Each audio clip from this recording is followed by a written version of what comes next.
Oh my God. Hey, everyone. I did it again.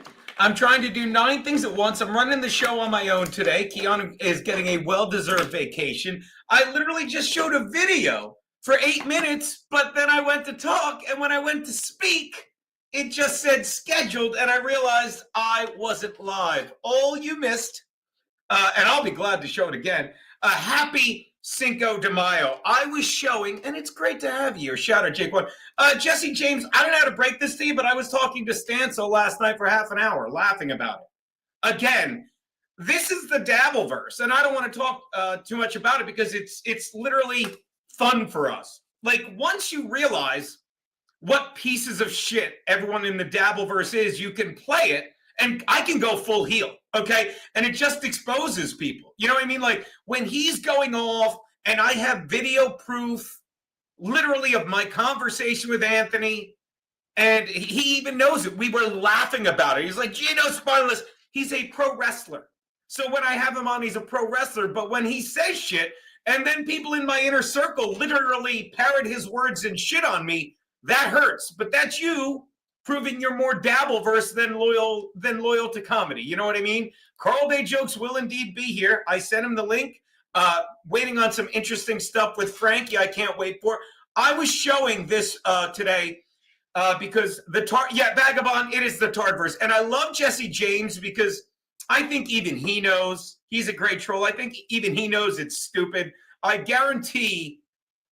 In fact, I bet he's even proud of me for not going, fuck Stancil. We were cracking up for half an hour last night. I'm like, he gave me a call when he got back, hammered on tequila. And we did have a fight. We did. I said, when the fuck are you coming back by the apartment? And he's like, I work on. I'm like, come by Wednesday. So I did get a haircut. Look at that. Nice little haircut. I cut it myself, though. So it looks good. I mean, I like it. Butterscotch Bandit. You had some comment that I actually popped up in my feed that I loved. I can't remember what it is, but it was great. He did indeed shoot a pilot. Didn't you guys see? Did you guys not see the thumbnail today that our boy made? Our boy makes the best fucking thumbnails.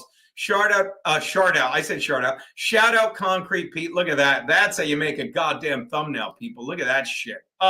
Look at that fucking shit. That's a beaut. That's a goddamn beaut, isn't it? Look at that. Look, I'll even make it bigger. Can you make it? There you go. Hold on. Fucked it up. Trying to give props. No, I don't want that. Did I do it wrong? Watch. I'll refresh. That's just me saying I was right. There's the logo, but it won't let me make it big. I fucked up. Hold on. Do I go here? Whatever. All right, now I'm sharing stupid stuff. Anywho, to quote Jim Stancil, we were cracking up at just how stupid the Tardverse is. Just how people you thought that were loyal to you, just they side with the liars. Like, I've said this, like, I for the longest time was trying to, get shit going with the Dabbleverse, or I should say YouTube, but fuck it all. I'm gonna work on my comedy. I'm gonna work on what I'm saying. I'm gonna have fun with this. We were cracking up at that, and this is the video I was showing to get started. Okay, so much to get to. I should point out, God, like it knows hair. There's a picture going around of me on the internet with the thumb picture. I'll do another. You got it? Yeah, I'm not made of stone. So no, Captain Trunk, Aaron, I can't find my Clang card. Aaron, not fucking mad at all. Are you're fucking with me, right? I'm not mad at all. Like I said, we were cracking up. As I was saying, so it's Cinco de Mayo. Whatever the fuck that means. I'm sure you guys had a great 4th. May the 4th be with you. That silliness. But did you see? This is the video I was showing earlier. This is the video I was showing earlier when I wasn't on. I'll get to it in a sec. Now, God damn, I can't get that here. Keanu is in Miami. She's flying back today. Shout out Fishhead Rob. Keanu is in Miami. She's flying back today. She had a great fucking time with her friends at a wedding, which was great. And I was planning on just doing it in boxes with Larry today. But then I get a message from Larry today saying he's literally landing in San Diego. I'm going to keep picking at this hair on my nose. Can you see it? Saying he's landing in whatchamacallit today. He landed in San Diego because, and I'm not speaking out of school, pray for our boy Larry.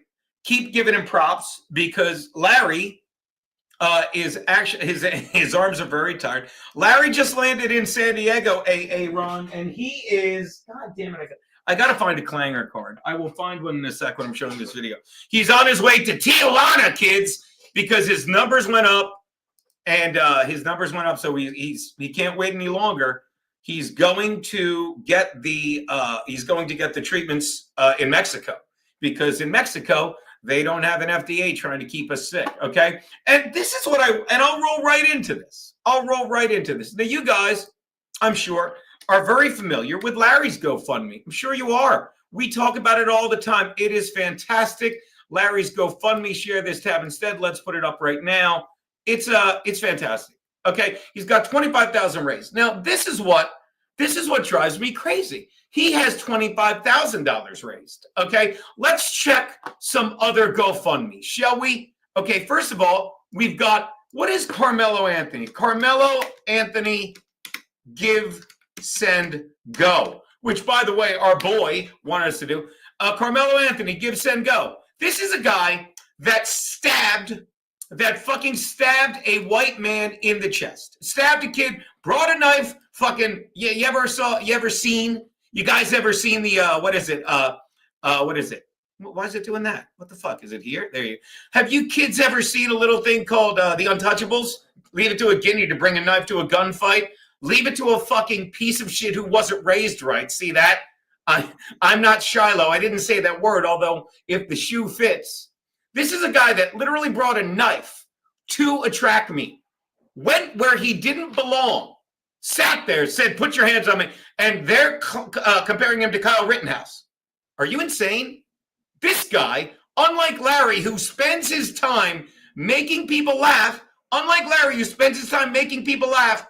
and does, I wouldn't say 10 times what Karmelo does, because you can't multiply by a negative. I would say Larry Baya does infinitely more because he makes people laugh. He brings people together. He fights the good fight. He was a big part of Matt Mead's secret shows in 2000. That's what he did. This piece of shit, this fucking piece of fucking shit stabbed someone, happened to be white. I don't care if the kid's black. I don't care if he's black or intelligent, Spanish or human. I don't care if he's Jewish or to be trusted. I don't give a fuck. This piece of shit has raised over $500,000. And you know how fucking Fauci kept moving the goalpost? So do these pieces of shit. Like, once they realized how much they could get, they raised it to 600,000. Are you nuts? For stabbing someone in the chest. Who's the other guy? Luigi. This is a guy, look, Luigi Mangione, give, send, go. Third thing that comes up, let's take a look. Legal fund for all three cases. This kid, God, look at this kid, people. Yeah, I lost screen share audio. Remind me when you can't hear me, but you can hear me yelling. This piece of shit has raised $1 million. Give it another 10 minutes. We'll check back later.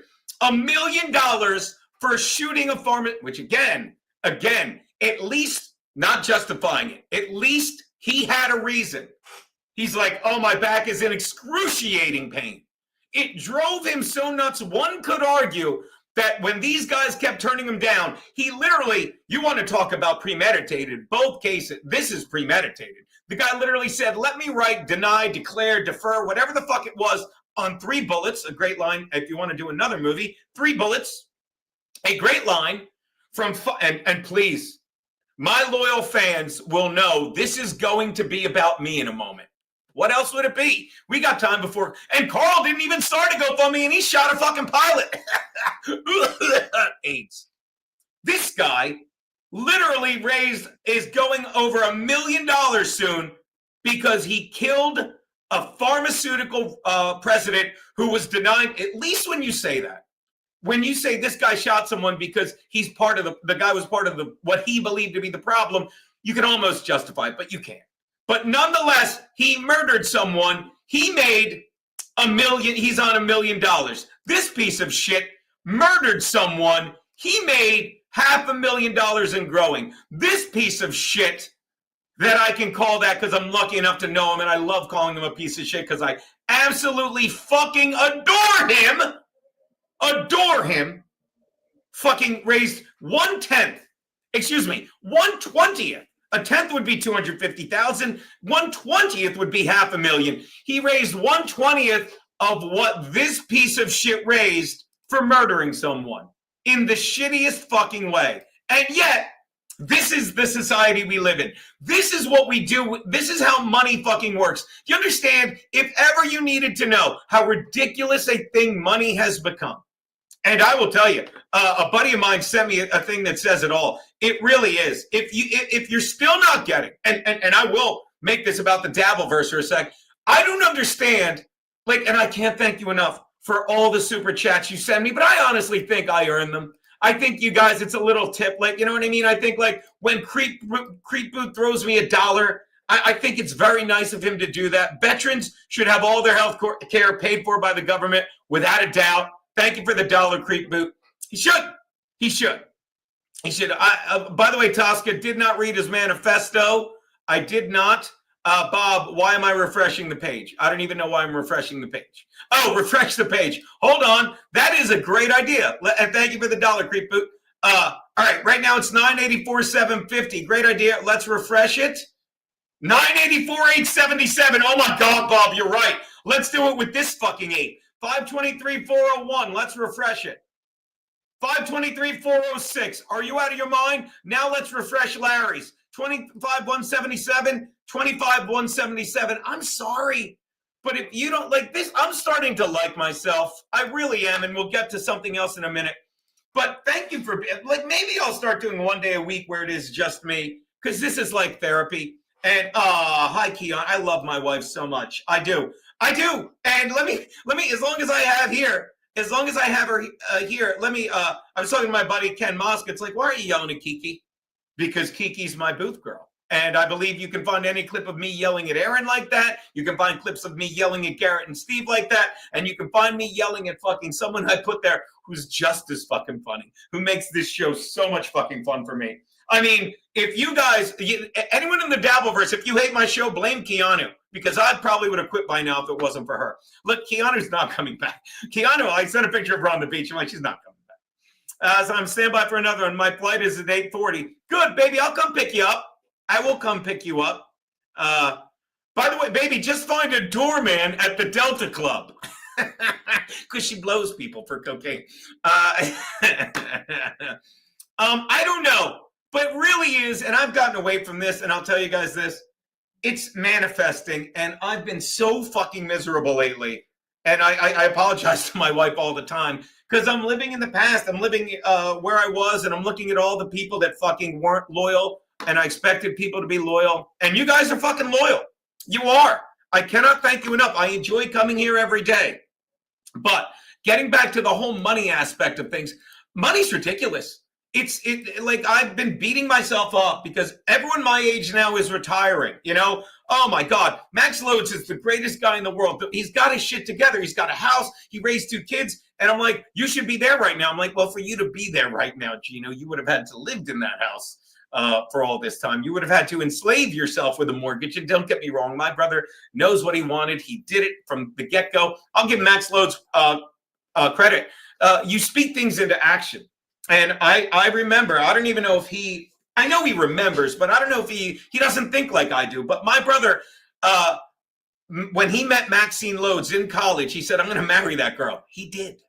Okay. When he saw how much mom loved teaching, he's like, I'm going to become a teacher. He did. Okay. When he was like getting close to retire, when he was getting close to retirement, he's like, do I want to golf when I retire? Do I want to go bowling? I didn't know this. He goes, I want to golf. He did. He does. He's great. He's great.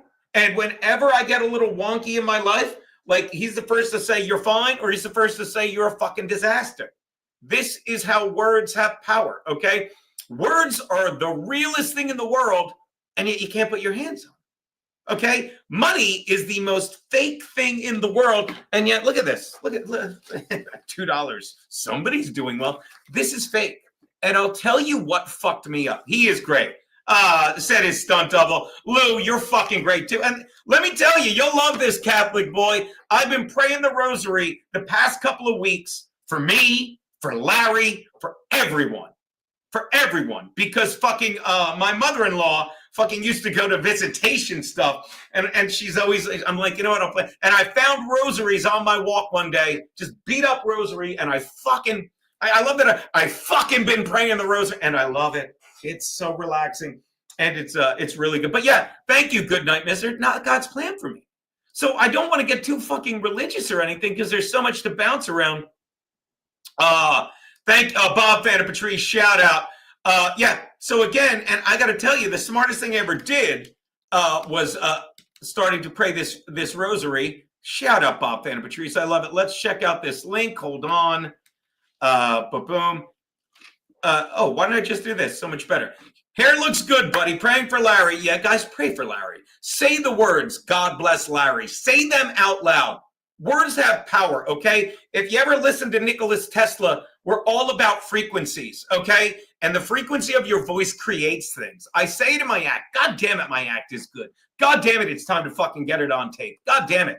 Words are like seeds, and then I look at the gay guy, not the kind you swallow. When you have a brain fire, your synapse creates energy. I look at the guy called retard and say, not you so much. I think Bob Vanna Patrice was a retard before. Thank you. Click on that fucking link. Go to Larry's fucking page. Let's refresh it again. Let's see what we got here. Fucking, I knew it. Fucking my boys. My fucking boys. Fuck you.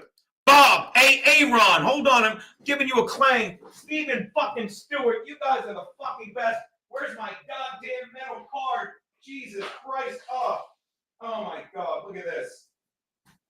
Hold on. Do you hear this, guys? Fuck yeah. Fuck yeah. Thank you guys so fucking much. Thank you. Thank you. And I know, and by the way, we appreciate every penny. We know that we can give, you can give that money. You could spend it on a crazed Italian who murdered a man in cold blood, or a stupid coon. I said it, and I'll get to that in a minute, who murdered a child in colder blood. But you, Stephen Stewart, you, Bob Vanna Patrice, and of course, Ron, you guys fucking chose to give it to Larry and to give me $10. No complaints there. But again, this is money I think well spent. I think Dr. OK, let me tell you, we love you. And fucking my man, fucking Sul McCool, who for some reason comes up as Winston S. These are, I'm not wearing the glasses you gave me because I'm just short-sighted. I don't need it today. Fucking you guys, there's a lot of words stuck to the pink blanket. You guys are fucking the best. I mean it. And the thing about it is, the super chats, God forgive me, the Rumble rants you give me, I appreciate it. I think I earned them. They're a little tip, a little like Anthony used to say to me. I'd walk in, whatever you want to say, I'd walk in, and he said it perfectly. I'd buy him a shot out of gratitude. He'd say, it was a tribute. I didn't even realize how stupid old school Guinea loyal I was. He's like, Gino just comes, buys me a shot. It's like a tribute in the old mob days. And I would just always thank him. So I feel like that's what you guys are doing when you throw me a super chat. God forgive me, a Rumble rant. I'm going to have to do a lot of whiskey. Kidding. I have not drank much, and I'm really cut back on the drinking. I do not have refurbished rosaries. I don't even know where I put.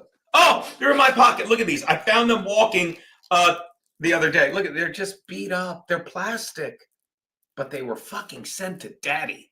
So again, everyone say, God bless Larry. I mean it. Say it. Say it out loud. I'm making it a goddamn banner. Making it a goddamn banner. I love a goddamn banner. I'm such a good.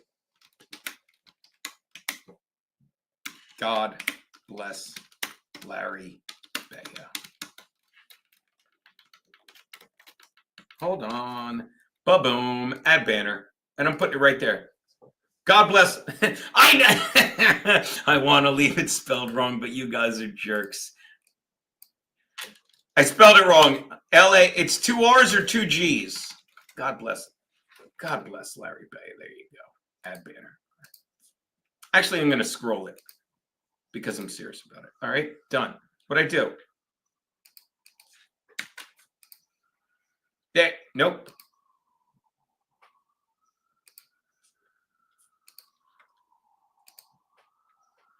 It's not.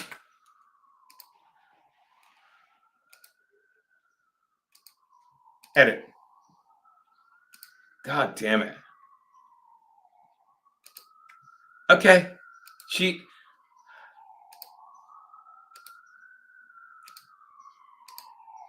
God damn it. I don't know why that took so long. I lost my fucking stream. So as I was saying, I really do appreciate when you guys, God damn it, this is fucking me up. I really do appreciate when you guys rumble rant me. I do.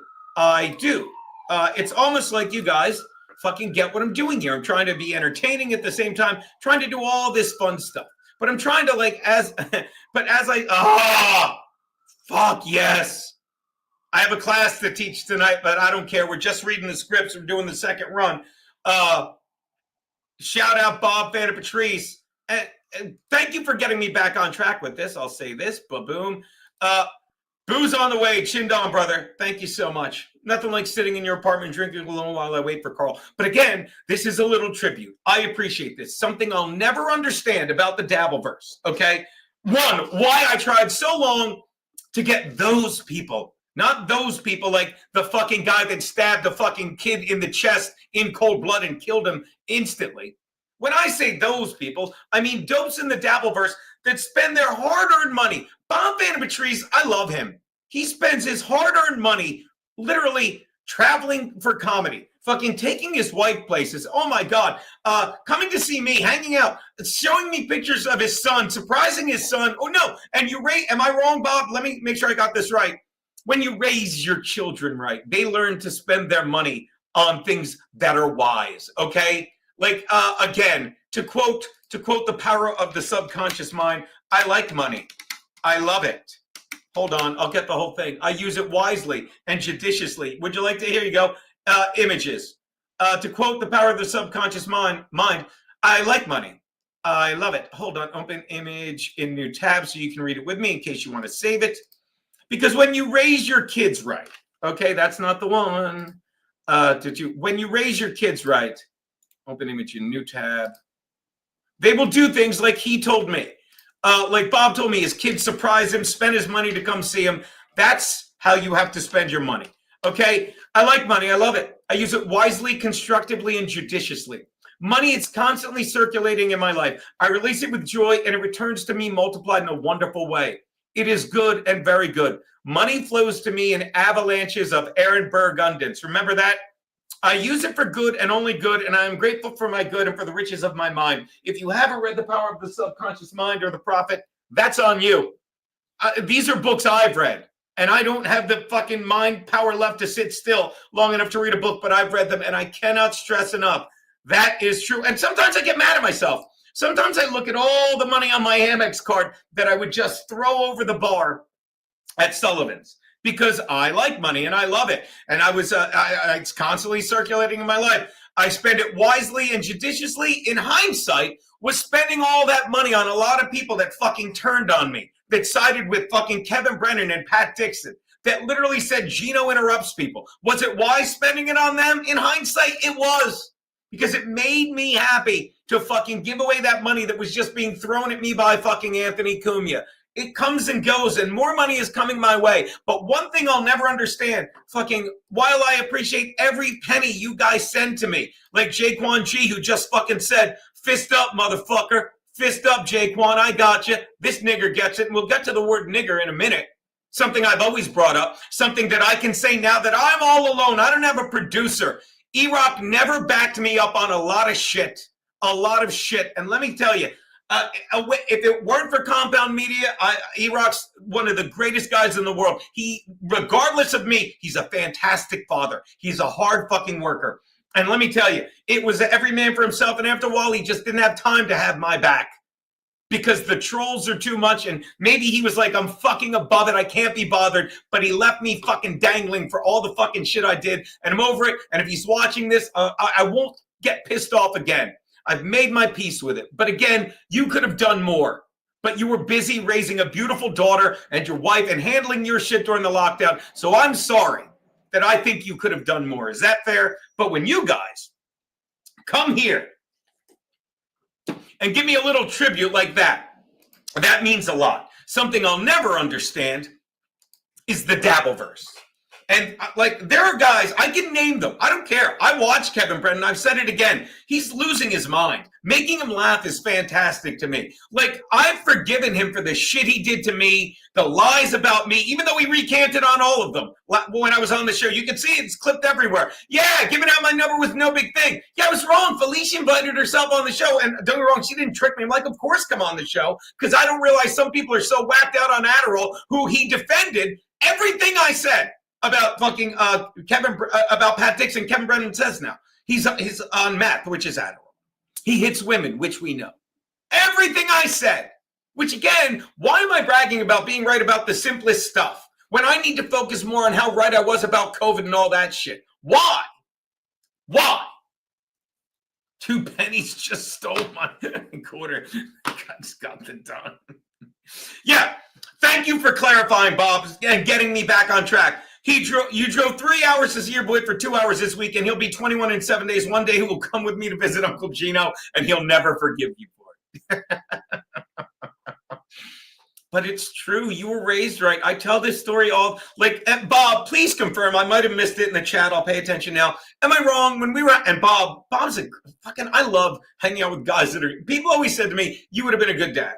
Maybe still will be. Who knows? Still trying to sneak one by. But like, I probably would, because I see my brother's a great dad. When Bob tells me the story, like, yeah, my son surprised me for my birthday, I sit there like, because I know one of the coolest men alive. Because that's all it's about. When I'm doing the rosary, let me tell you, the 4th decade I do in the rosary, let me tell you, it's, no, the 3rd. Nope, the 2nd. The 2nd is all just grateful, my friends and my family. Really is. Really is. And I cannot stress that enough. And the guest is here. I'll bring him in 1 sec. Shout out Kiki for Tukey. Yeah, but he's old and bitter and lost his mind. And just to actually, I'll bring my boy Carl in for this, and I'll segue, because again, speaking of great fucking parents, our guest is here. Ladies and gentlemen, Carl. Great parent. I'm old. I am bitter. What did you mean? Maybe still will be a dad. What did you mean? Nothing. She keeps nixing it. She's not interested, and that was like one of the positive things considering your age or whatever, but I don't know. She is a human being. She might have that maternal instinct, right? Yeah. By the time she has a maternal instinct, she'll be changing my diapers. Oh, that's good. Can I give myself a claim? Thank you very much. Carl, thank you so much. You look good, buddy. But you are a great dad. I remember, and then one time you were doing our show and we were busting your balls. You're like, I'm going to, what was it? You were taking your kid to where? Because one of your kids is really good at music. You took him to a concert or a solarium. You took him to someplace, right? Oh, yeah, and you guys were on me about that. What was that? I forget exactly now. What a great dad. Well, I'm doing great dad stuff all the time. He just came, the youngest one just came home from college. It's Cinco de Mayo today. So we're going to have a nice dinner and talk to them while I get the door. Today, ladies and gentlemen, something huge is happening in Sydney, Nova Scotia. Okay, they are opening a new Popeye's chicken. Can you believe that? Now, Frankie MacDonald is all about it, and I'm all about Frankie MacDonald. So I just want the world to know that this big deal to him, Popeye's chicken, will be opening in Sydney, Nova Scotia. Today, it's opening day. It'll be Welton Street. Now, we spent some time in Sydney. We were all over that city, that town, whatever. And we were, we went to that Daddy Burger and everything. So I think I know the location where this new Popeyes is going to be. I'm not sure. By the way, and I got to leave again because I buzzed him in, but he's going to come to the door. Let me see if our boys, because I will send Frankie the link, did any work on it. Because when he sent the pictures, you can imagine I'm cracking the fuck up saying, my God, no, nothing yet. But we're definitely Frankie's going to, I'm sure he'll start saying I'm here in the next 5 minutes, but go on, buddy. Well, no, it's just he's been sharing the photos. We've got that private chat on Twitter. I will not call it X, on Twitter. And he's been updating us, not daily, but kind of daily, about this big deal in his life that a chicken place is going to open. So what are you getting ordered that people are coming upstairs? Is it Jameson? No, Bob Vander Patrice send me whiskey. Talk to him again. Oh, wait, by the way, hold on one sec. I'll be there in 1 second. Sorry, my friend. Did you enjoy the thumbnail our boy made? I don't know what you referred to. You talked about it before. I'd like to see it. Look at that. Look at that. Hold on, I did it wrong. Look at that beaut. I'll be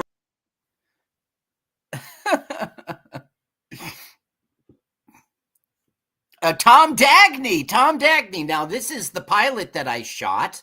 What everyone was listen, I care very much about my career, okay? And if you want to be on TV, you got to shoot a pilot because it can get you on the news. That was a funny joke that there was no audience there for. I hope you're laughing at home. Okay, fine. It's just me. This Saturday, May 10th, I will be at the Eyes Up Here comedy show in Elmwood Park, New Jersey. It's at the Reserve Club, which is 25 Wenzel Street in Elmwood Park. And I think it's an 8 p.m. start time. So come on down if you want to catch my set. Other than that, I will be at the Basement at Tommy's on Friday, May 16th with a bunch of other comedians. I'm not sure that I'll be the headliner. Probably I will. You'll see like 30 minutes of solid Carl comedy if you come on down. And Sunday, May 18th, I'll be in ridiculous Gutenberg, New Jersey at the Wild Rover Pub. Of course, it's an Irish pub. The Wild Rover Pub, and I'll be doing about 15, 20 minutes there. So look, go to carlsucks.com for all your Carl Sucks information. Ready for the host of our show?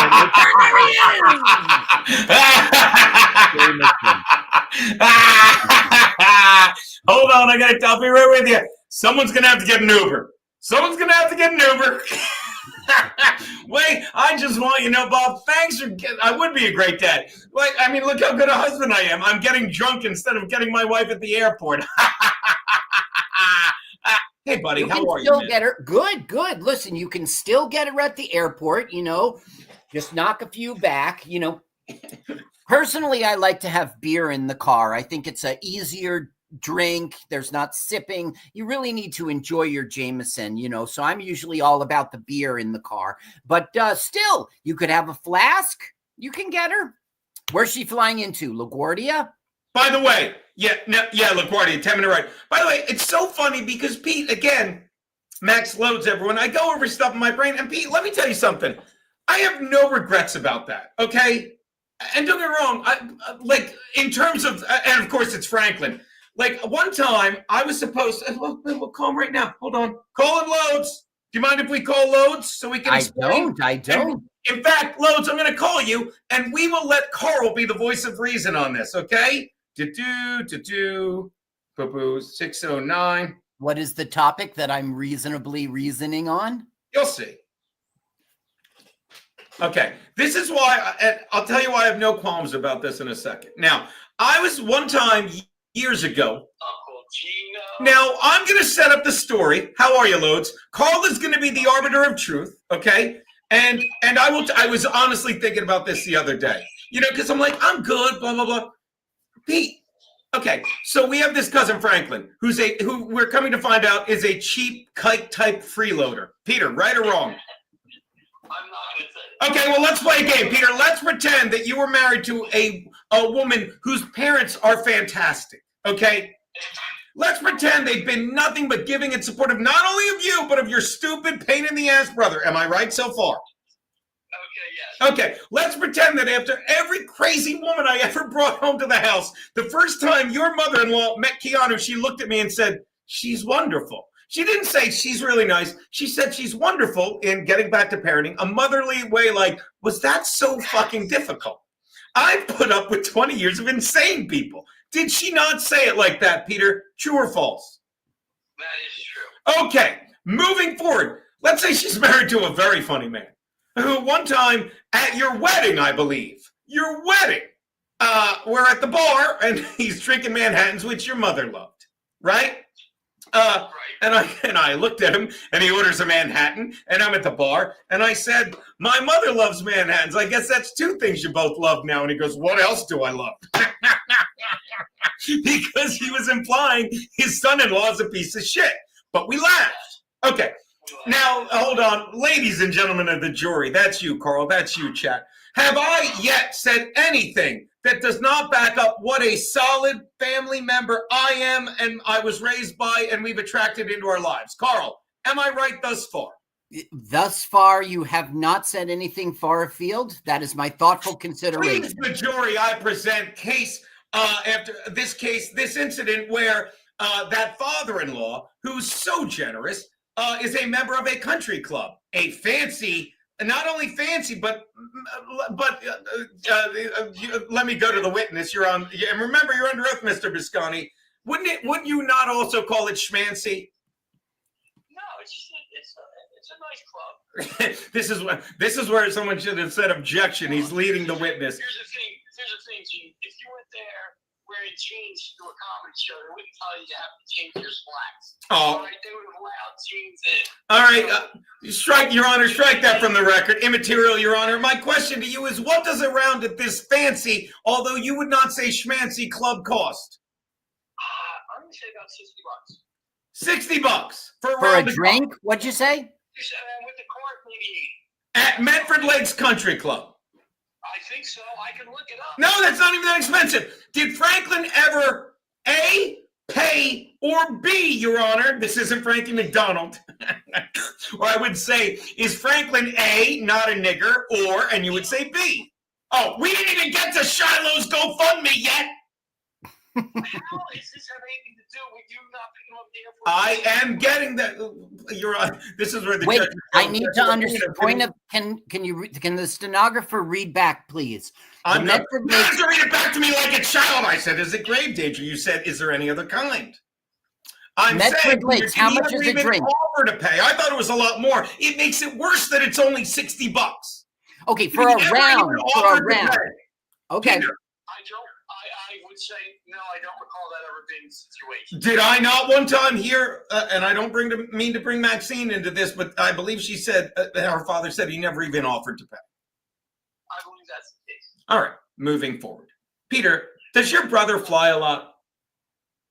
What's that? Did you fly a lot? Yeah, you flew a lot when you were, doing comedy. Yes, you flew a lot. May I ask you who I ever asked to pick me up at the airport? It was never me. I know that. Peter, it was never anyone. It was never anyone. Now, Peter, who do you think has more money, Dr. Franklin Loads or the guy doing stand-up? I would say the good doctor. Okay. Good. Okay. I can't think of the word I'm looking for there. Matter of, what is it? What's it called when it's, okay, the good doctor. And you know why he has so much money, Pete? I posed to the jury because he's a cheap piece of shit. So when I'm living my life in New York and he's like, hey, can you come get me? Grab me at the airport and drive me 2.5 hours to Jersey on your dime, pay the tolls, all this shit, because he never once you picked him up. Did he give you gas money when you picked him up that time, Pete? I didn't pick him up. Who did? I didn't take him. I didn't take him to the airport. Well, he needed me one time to pick him up the airport. He was flying in New York. He's like, can you pick me up at the airport and drive me to Jersey? And because I'm like, sure, Franklin, it's what you do for family. But then I was hanging out with my friends and I got drunk. And I'll say this, watching the Chargers beat the then world champion and undefeated Indianapolis Colts. And I got a little excited. I got a little carried away and I called my brother and said, I'm drunk. I can't get him. That's all I said, Pete. See, here's how it went down. So wait, stop. You're saying anything I said in that story wasn't true? See, there was so much bullshit in there. I don't know. Yeah, it's all true. Let's just say it's all true. Okay, it's all true. Let's just say, now you go. Let me just break it down and summarize. I'm sitting home with a newborn kid watching the Seahawks. Yeah. And I get a call that Franklin is in Thailand. And he says, yeah, your brother's going to come pick me up and take me up to meet my wife at the airport. And I said, okay. Then I get a call. Oh, yeah, it was the, again, Peter, again, I apologize, so I'm wrong. Shows how little I cared. So he wanted me to drive down from New York. I'm sorry, go. I'm sorry. let me finish. Please. My God. So what happened was, you had told him you were going to pick him up at Ann Arbors and drive him up to the airport to meet his wife. So I get off the phone with him, and then I don't know if I called you or you called me, and you were having a ball getting drunk because the Chargers were beating the undefeated Colts. So I hang up the phone. Undefeated Super Bowl champion Colts. Right. Your Honor. So Your Honor. Go on. I'm sorry, Pete. I hang up the phone, and I turn to the big fella just sitting next to me. Mongo, I love him. I said, you know what's going to happen here is I'm now going to get a call to go pick him up and find him. Hold on one sec. Gay bitches, you're this fucking close, and you'll never get a clang again. Go get another vaccine. Sorry I'm so spineless, piece of shit. So, Just blew just lost a $10 Patreon. But, you know, I'm trying to be less spineless. Go on. So This fucking close. Go on, Pete. So anyway, like clockwork, phone rings again. Hey, can you come get me in Vineland? Gene was supposed to come get me, but he's drunk at a bar. And I said, no, whatever. I said, no, I can't. I got kids. I don't want to do this. I didn't make no deal with you. I'm sitting home. So at any rate, long story short, and he drives him up to my house. We got to dinner with said in-laws. Oh, yeah. I'm sure he asked for a round of golf at the time. Go on, Pete. And then I take him to the Hamilton train station and he goes up to the airport or whatever. My only issue with Gene was you had made plans to pick him up well ahead of time. And all I said was, and by the way, I waited. So the next time I was going to see Gene was Christmas Eve. I didn't want him hanging up on me when I was calling him to tell him he should have just got. So I waited. And I said, Gene, all you got to do is just don't tell anybody to pick him up at the airport. So I think you also took a show that night or something. So I'm like, it's one or the other. But when you tell somebody you're going to get him, and then last minute say you can't get him, it creates problems for other people.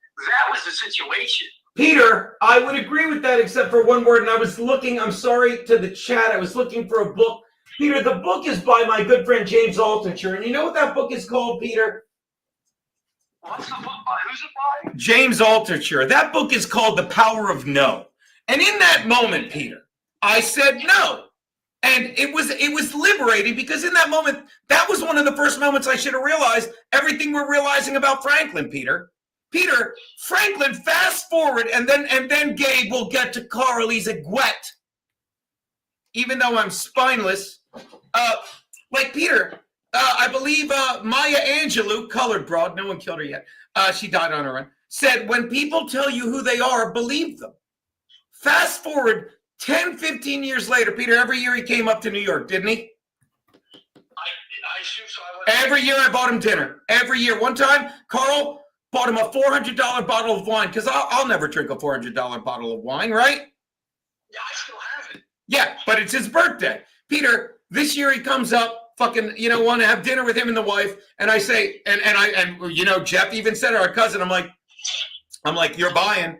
And then when the check comes, he goes, tell you what, I'll get the tab, you get the tip. And I said, no, Franklin. He goes, tell you what, you get the tab, I'll get the tip. I said, no, Franklin. And then when the check comes, he goes, this is my friend, he's cheap. Never was I happier that I left that fucking piece of shit, I don't know how he's in our family, left at a fucking airport. And because, Peter, I'm so used to saying yes to you, you know what I mean? And everyone else in our family, because they're respectable. I agreed, and I'll say this again, how insane is this, Carl, to drive 2.5 hours from New York to pick him up when he could have just got a ride to a train station or rented a car and drive him back? How do you have the balls to ask that? So in hindsight, Peter, I was going over that. I'm like, I'm sorry it inconvenienced you because you, much like me, were in the mindset, why wouldn't I do that? He's family. Because he's taking advantage. I am proud of your ability to say no. The times you said no would have been in the first place. They said, can you get to the airport? He said, I can't get. Peter, without a doubt. I'm not sitting here saying I shouldn't have said no in the first place. I'm saying that's when I didn't even realize it then. But in hindsight, I realized why I finally, it seemed ridiculous. Okay? And I could see if, like, it was something important, like, Pete, I'm too drunk. But I'm sorry, Franklin's not important. He's not. He's not. He's not. All I made was one little comment there about you drinking and not picking someone up. That's wrong. Oh, Peter, but again, I think about that. You know what I mean? Because I'm like, I'm come back on the drinking. It's not as much fun as it used to be. But it's like, let me think. Like, and I thought of this all, and then we'll get to the Gwet Carl, because what was I gonna say? Oh, because he's like, Carl, like, I'll have a beer or two when he's driving. Peter, if I'm driving, I'm Mother Cabrini. I never touch the stuff because of that time I fucking said maybe I had too many, and I pulled over after 3 blocks and almost got a DUI anyway. So it's like, you know, there's times I used to drive to gigs. Excuse me, and then I'd get to the city, and I'd literally go into, not Sullivan's, back then it was Patty McGuire's, Geno, have a drink, and it's like having a kid. It's like, I can't, got my car. Not even, you know what I mean? So again, it makes me like me saying like, oh, no wonder I got drunk, because it was insane that I even said yes to it. But I didn't say like, no, I was right to do it. I'm like, I get why I did it. I gotta be honest, when I heard you were going to pick them up and driving them back, it sounded insane.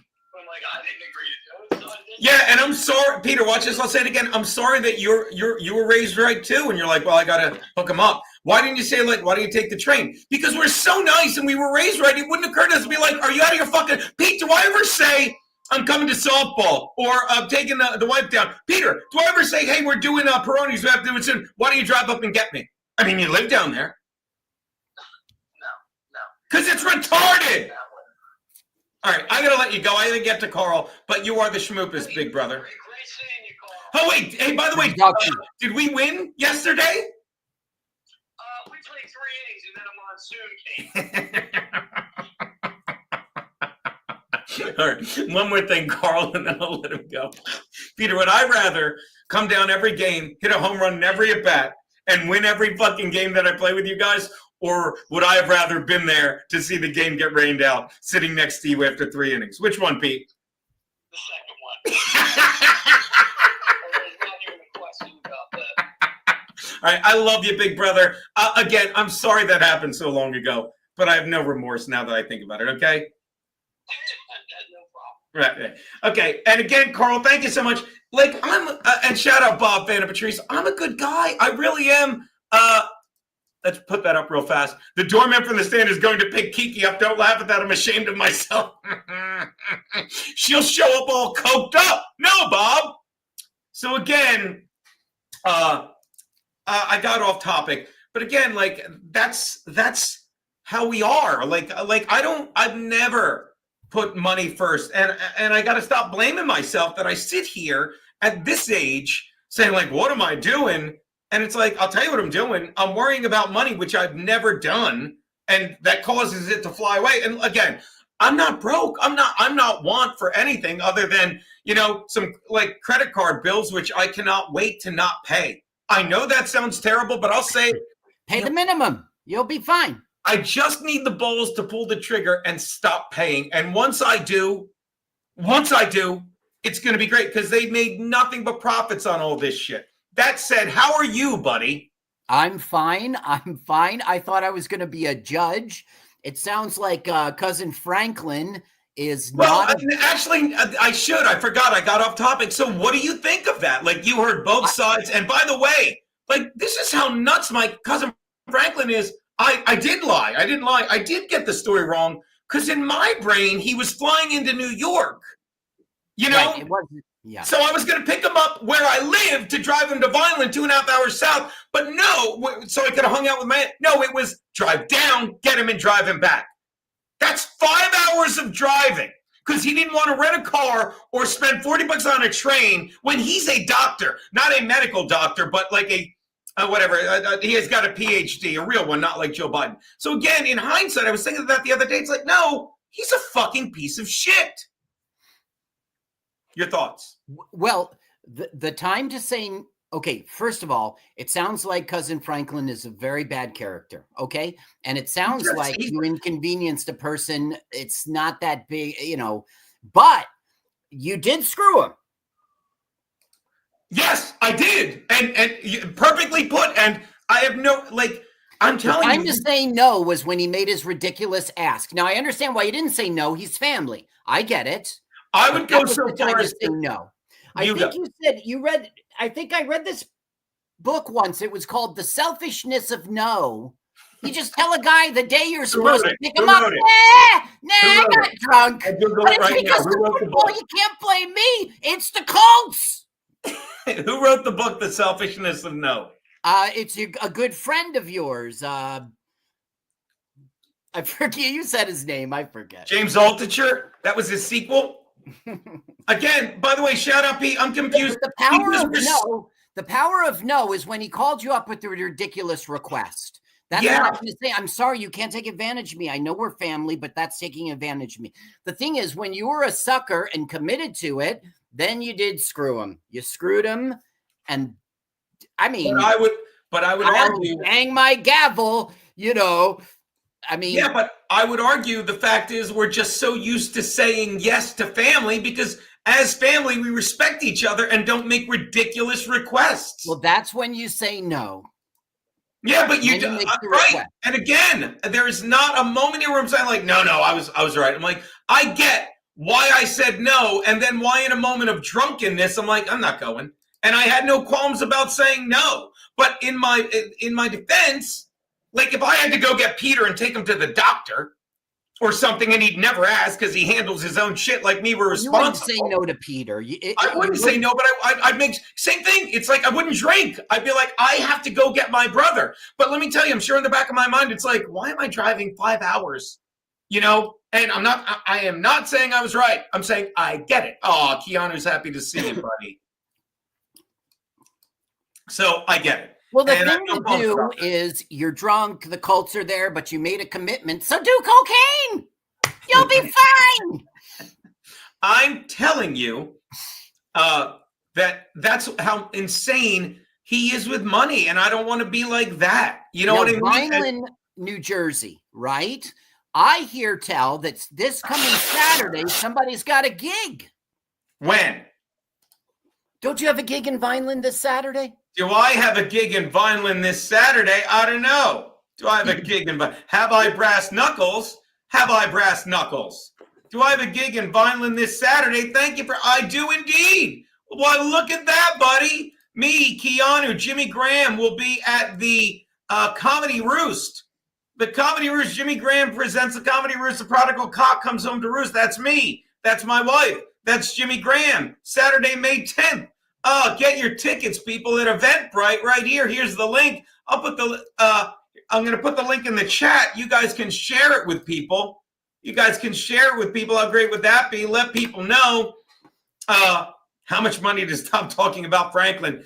And this is my point. It's not about Franklin. It's about family.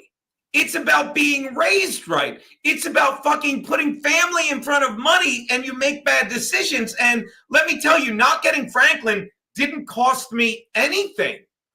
It may have cost me Franklin's, and here's another thing. Franklin should have been like, I'm never talking to him again. But you know why he talked to me? Because he needed the fucking ride. That's my point, Vagabond. We're trying to teach you life lessons here. You get it? Now, when you were on the phone with Peter, he let slip in his mind. He said, you used to fly a lot when you used to do comedy. That's very telling. Peter thinks you don't do comedy nowadays. Meanwhile, this Saturday, you're all the way down in this remote place called Vineland, New Jersey. Unless I get drunk watching the Chargers. What? Unless I get drunk watching the Chargers. I was going to offer to drive you. I just want to remind you, I have a driver's license to try to get a gig on that, but I already have a gig on this Saturday. So what I'm going to do is commit to driving you, and then I'll call you from the gig and say, sorry, buddy. But make other arrangements because I'm drunk. But here's the funny part. I would, and you wish it wasn't like this. I would never bother you to drive me to a gig. I come on. No, bother me. I have 3 gigs this May, but after that, I really need gigs. The reason I didn't pick up on that is because I was flying more back then. He put way to pick up on that, Carl, my big brother. I was flying more, as he'll tell you, because I was dating an insane woman, who lived in Oregon. So you went across the country? Across the country. So I was flying a lot. Then when I was flying back and forth to LA with Artie and stuff, it was never Was it Tara? a thing. You Was know? it Erica? She blew it. Oh, it wasn't her. All right. Can't wait to see the look on her face when she comes crawling back. Now, it's funny how the universe provides and everything falls into place. Shut up, smartass. An actual $100 member. Some people snuck out of that level and didn't tell me. I don't mind. I forgot about that, but you said you could golf 10 at night now. Whenever he said we're golfing at 10, I'd be like, gets dark at that hour. Keanu, I'd love to, and then leave you there, my wife. As I was saying, so the thing about money is this is what's driving me nuts. These GoFundMes, you know, it's like this guy gets. Oh, by the way, oh my God, let's check in on our GoFundMes. That was a great call by Bob Fan and Patrice. Let's go check in on Karmelo. Now, when we last checked in on Karmelo, he was at 523,406. It's been about 20 minutes. Let's see. 500. He made another for 26.91. Do the math. That's 75 bucks. Made another 75 bucks. Should we check on this fucking psycho murderer? Let's see how he's doing. Is he up to 1 million yet? 984, 985, 490. Went up another fucking Jesus Christ, went up another 500 bucks. Fucking flying. And what did Larry? Let's check Larry. He was at 25.27 and Peter Uprusse. Say thank you, buddy. You get a clang for that, Pete. Thank you, Petey. Fucking my man. Thank you so much. And that's it. And Bob and Patrice with another buck. You missed my rant about dad jokes. Hold on. Let's get right to it, my man.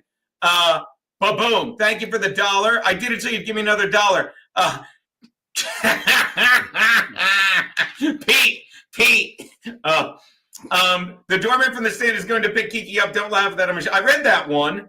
Loads. Geno likes telling his dad jokes, but he's dead. You get it? Not dad's jokes, dad jokes. And my fave is this $1 one, Gene. I'm coming to New York from the Patrice benefit. That would be fine. I'm in New York. You fly into New York. I go get you at New York. And that makes a big difference. Literally, instead of paying $80 for an Uber, fucking you sent me a $50 bottle. This is the bigger one, 60. You know, so of course that makes sense. But again, this is the world we live in. And if you don't understand how money is look at what our boy Mongo sent me. This says it all. And then we'll get to what I'm getting at. You ready? Share this tab instead. Oh, wait. Talk to them, Carl. I might not have screen share audio, so I'm going to refresh while you talk. Tell them where you're going to be, Carl. Good. I haven't had an opportunity to do that yet. Listen, this Saturday, May 10th, go see Geno. But if you don't, go to Elmwood Park, New Jersey, the Reserve Club. It's on 25 Wenzel Street. Go to carlsucks.com. I think it's free. I don't think there are tickets. You won't see too much of me, maybe like 10 minutes at the most. Then at the basement at Tommy's, Bergenfield, New Jersey. Go to carlsucks.com for that. I think it's $15. It's no big deal. You'll see a bunch of great comics. 30 minutes. I'm doing 30 minutes of material. And then May 18, it's a Sunday in Gutenberg, New Jersey, the Wild Rover Pub. I think that's free too. There you'll see about 15, 20 minutes. So if you're near any of those locations, come on down because I'd love to see you. And I have a driver's license if somebody is a comic who needs a ride to a gig and will give me a spot because I'm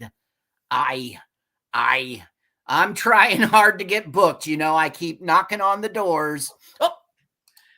All right. Thank you, buddy. Now, we were talking about money and just how ridiculous it is. And the story it's like blood in the body money, you know? I always tell this story. This is when I turned, like I backpacked through Europe after my mother died. I used to tell mom jokes, but now I can't because my mom's dead. And I backpacked through Europe all over. And this was before the euro. So every city you get a new, currency. Yeah, I remember that. You go from whatever the peso in Spain or whatever it is. I know from the it was the Deutschmark. It was the Deutschmark. The German mark. The lira. Yep. Right. France was the mark. No, that was Germany. France was England. Why can't I think what France was? Yeah, we know the pound, of course, or the quid. Hey, Google, what is the unitary of money in France? We're going to hate ourselves. Hey, Alexa, what's the unitary money in France? The euro, you dummy. Here is an answer from an Alexa Answers contributor that Forget I it. translated. The official In currency history. of France is the euro. The franc. Thank you, Bob. Like, yeah, why'd we bother? The franc. How could we forget that, right? Yeah. Named after So Franklin, who won't spend a franc. Peter, Bob, smartass. Oh, smartass gets a claim. I don't know if you know Europe as well, or Eastern Europe. What language do they speak in Prague? Prague. They speak. I think they speak English in Prague, don't they? No. You're What supposed to language say do they speak in Prague? Prague, tell. Prague. Well, I'm supposed to say what language they speak in Prague, and then you say Czech, as in Czechoslovakian, and I say you Czech. I'm busy. You Czech. You ruined my joke. Want to do it again? I'd love to. Hey, Carl, what language do they speak in Prague? No, I asked the question, so you say Czech, and then They already know it. I want to try it. I don't even know it's Czechoslovakia, Prague, right? What language do they speak in Prague? Czech. That's why I'm asking you. You fucked You up your own Czech. program. I think You you got Czech. Siri. You got, what's her name? Alexa. Yeah, Czech. I had a waitress named Alexa. I really did. Me and my friend Ray were out to dinner, and there was a waitress named Alexa. And it's like your name is Karen and the world fucked you. Her name is Alexa. So I was like, Alexa, order buffalo wings. She goes, ordering buffalo wings. Oh, wait. Somebody put a link in here. I just missed a link. Oh, no, I put the link in. All right, so when I was backpacking through it, and it was before the euro, so every place I go, I'm getting different money, and by the end, it doesn't even look real. No. It's just paper, okay? Right. I agree, smartass. It's just paper. And then, I'll never forget, so funny, I had a gig around the corner from where Max lives back then. I forget what Pete. Pete? It was around the corner. Remember? I was there with Jeff Parami. Shout out! He passed away. Great comedian. He told great dad jokes. And when they paid me, they gave me American currency, and it looked just as ridiculous. And as proud as I am, I've never come back from that. You know what I mean? Never come back from that. Well, so I don't worry about it. Life. And then, like, I look back, it's like, no, like, I can't blame myself for never giving a fuck. And then you see videos like this about this guy talking about money, and I know it's conspiracy, and it makes me feel better for never caring that much about it. But, you know, in a way, it's like, thank God my brother's responsible. He has a house, he has a wife, he has children that he's great at supporting it, and he wants peace of mind, you know? That sounds great. I wish I could get that. We were joking around that. But I love living like this. I do. And I'm tired of fucking doubting myself. But this guy talks about money, and he says it perfectly. Like, whether you're conspiratorial or not, I fucking love this. Clear that the head of the snake is the financial system. The mechanism is finance. The whole point of finance is to indebt, otherwise to enslave. What is a mortgage? I mean, what does that stand for? It's a death grip. So when you get a mortgage, you have a death grip held over you because you are in debt. You don't even own the house. The bank owns the house that loans you the money to buy the house, unless you're fortunate enough to have all the money to buy it outright. And even then, you can be taxed by the government. And if you fail to keep up with those taxes, the government can then take it from you. The whole system is based on a financial fraud, which effectively takes the power that we have and it gives it to a tiny group of individuals who are running the world through the control of finance. With the infinite supply of money that we have allowed them to take, they have literally an infinite supply of money, and with that money, and from their psychopathic point of view, they have bought everything and everyone who can be bought. So those of us who cannot be bought because we operate on a level that goes way beyond the material, we are not rewarded for such behavior, we are punished for such behavior. And the most slovenly, disgustingly criminal, corrupt, moral individuals, those are the ones that are rewarded in this system, which is upside down. So we reward the corrupt, we reward the liars, we reward the people with no morals at all, and usually we compromise them under this system in terms of maybe a videotape. Maybe Barack Obama is gay. If I was in charge of the world and I was a psychopath and completely drunk on my own power, you can bet damn sure that's what I would do. I wouldn't allow anyone in a position of power who wasn't completely compromised. It is very clear. Now, what I find fascinating the most about that, and by the way, I found the Europa Last Battle I was showing you. It's on Rumble. What I find most fascinating about that, Carl. He's not wrong. I'm going to say something. My wife is funny. I don't care what anyone says. She's really funny. And sometimes I'll watch her on stage and I'll be like, God damn it, she's funny. Not that I don't know it, I take it for granted. And other times she'll say someone I don't think is funny, and I'll yell at her because I'm nuts. But also I feel like she's saying this person's funnier than me and I want to shake her more than I usually do and say, you're wrong. You're funny. You know, at any rate. We're not, hold on. Can we get a prog? Let me check money. And it could have been tighter. Very good. But that's not money. It's the language. But still, I got where you were going at. Let me check.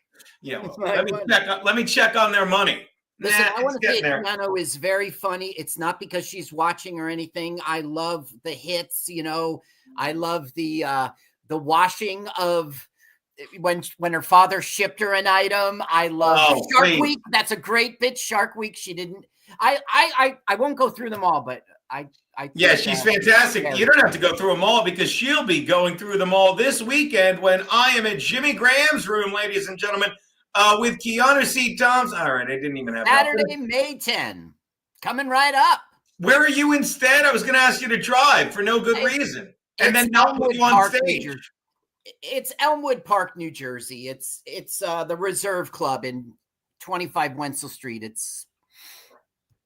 Don't worry. It's a very small club. I'm thinking Saturday about going down. I'm thinking Wednesday about going down, or maybe even Tuesday night, and hanging out at the Blackwater Club, which is this old club in Vineland, and streaming. Oh, that's my reminder to send Frankie a link. Hey, Alexa, cancel alarm. Yo, Matty Fugatti, what up, my man? I'm thinking of going there, and I literally went to pick my nose and put Carl on and not me, and I put you on. Right, so it was highlighted. I tried to do this.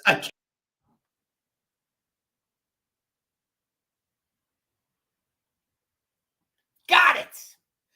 Woof! Carl, you're on. Oh, Jesus. Oh, that was better than Vicks Vapor Rub, man. Oh, I am clean. Now, here's my point. I was talking before you got here about money and how it drives me insane that that fucking our friend Larry, who's done nothing but spend his life making people laugh. Oh, yeah. And before that, being in the service, serving the country, then serving the people, just a slave in a good way to entertainment, a slave to protect, a slave to other people. He's lived his life in service of others. Okay? And yet, this guy is struggling with cancer. And meanwhile, people are getting happy. Oh, let's check. When we last checked in on this fucking animal, this fucking murderer, he was at 523,491. Let's hit the refresh. Oh, he hasn't made a penny. Wow, that's good to know. Let's see if our boy fucking Luigi did. Why are there three? He made 200. He's still jumping over barrels. Fan-fucking-tastic. Let's check on Larry, ladies and gentlemen. Larry is sitting at 25282. But again, the one that gets me the most, ladies and gentlemen, I give you, and you knew it was coming here, I give you Shiloh Hendrix. Do you know who Shiloh Hendrix is? Yeah. Oh, Whitey on the moon! I got a drink. Fucking love you, Whitey on the moon. How's our girl Shiloh Hendrix doing? Glad you asked. Her give send go, my man, is up to Jesus Christ. She got 670,000. She's fucking well over $500,000. And why did she get $500,000 for doing what, Carl? I don't know. Saying nigger. What? You haven't seen this story in the news. I don't watch the news on purpose. It drives me crazy, and you're my example. Yeah, Carl, let me argue with you. Oh, wait, I can't. But again... The news is fodder for the new... Well, okay, go ahead. Put that in the chat, Concrete Petey. What were you going to say? I'll get to what I'm going to say.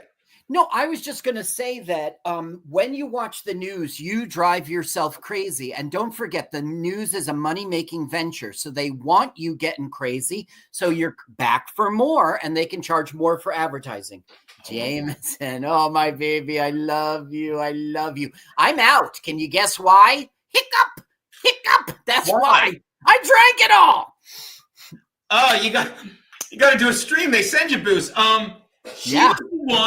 She was the one, my man, who was on the playground. I can't believe you didn't see that video. Like, actually, I can believe you didn't see it, Carl, because you're not full of shit. You don't want to make. She's on the playground with her kid, and some black kid. Oh my God! And I've heard rumors about this other guy. Some black kid. Watch. I'll bring it right up because now that I know her name is Shiloh Hendrix. She's on the kid with her playground. She's on the playground with her kid, and some black kid.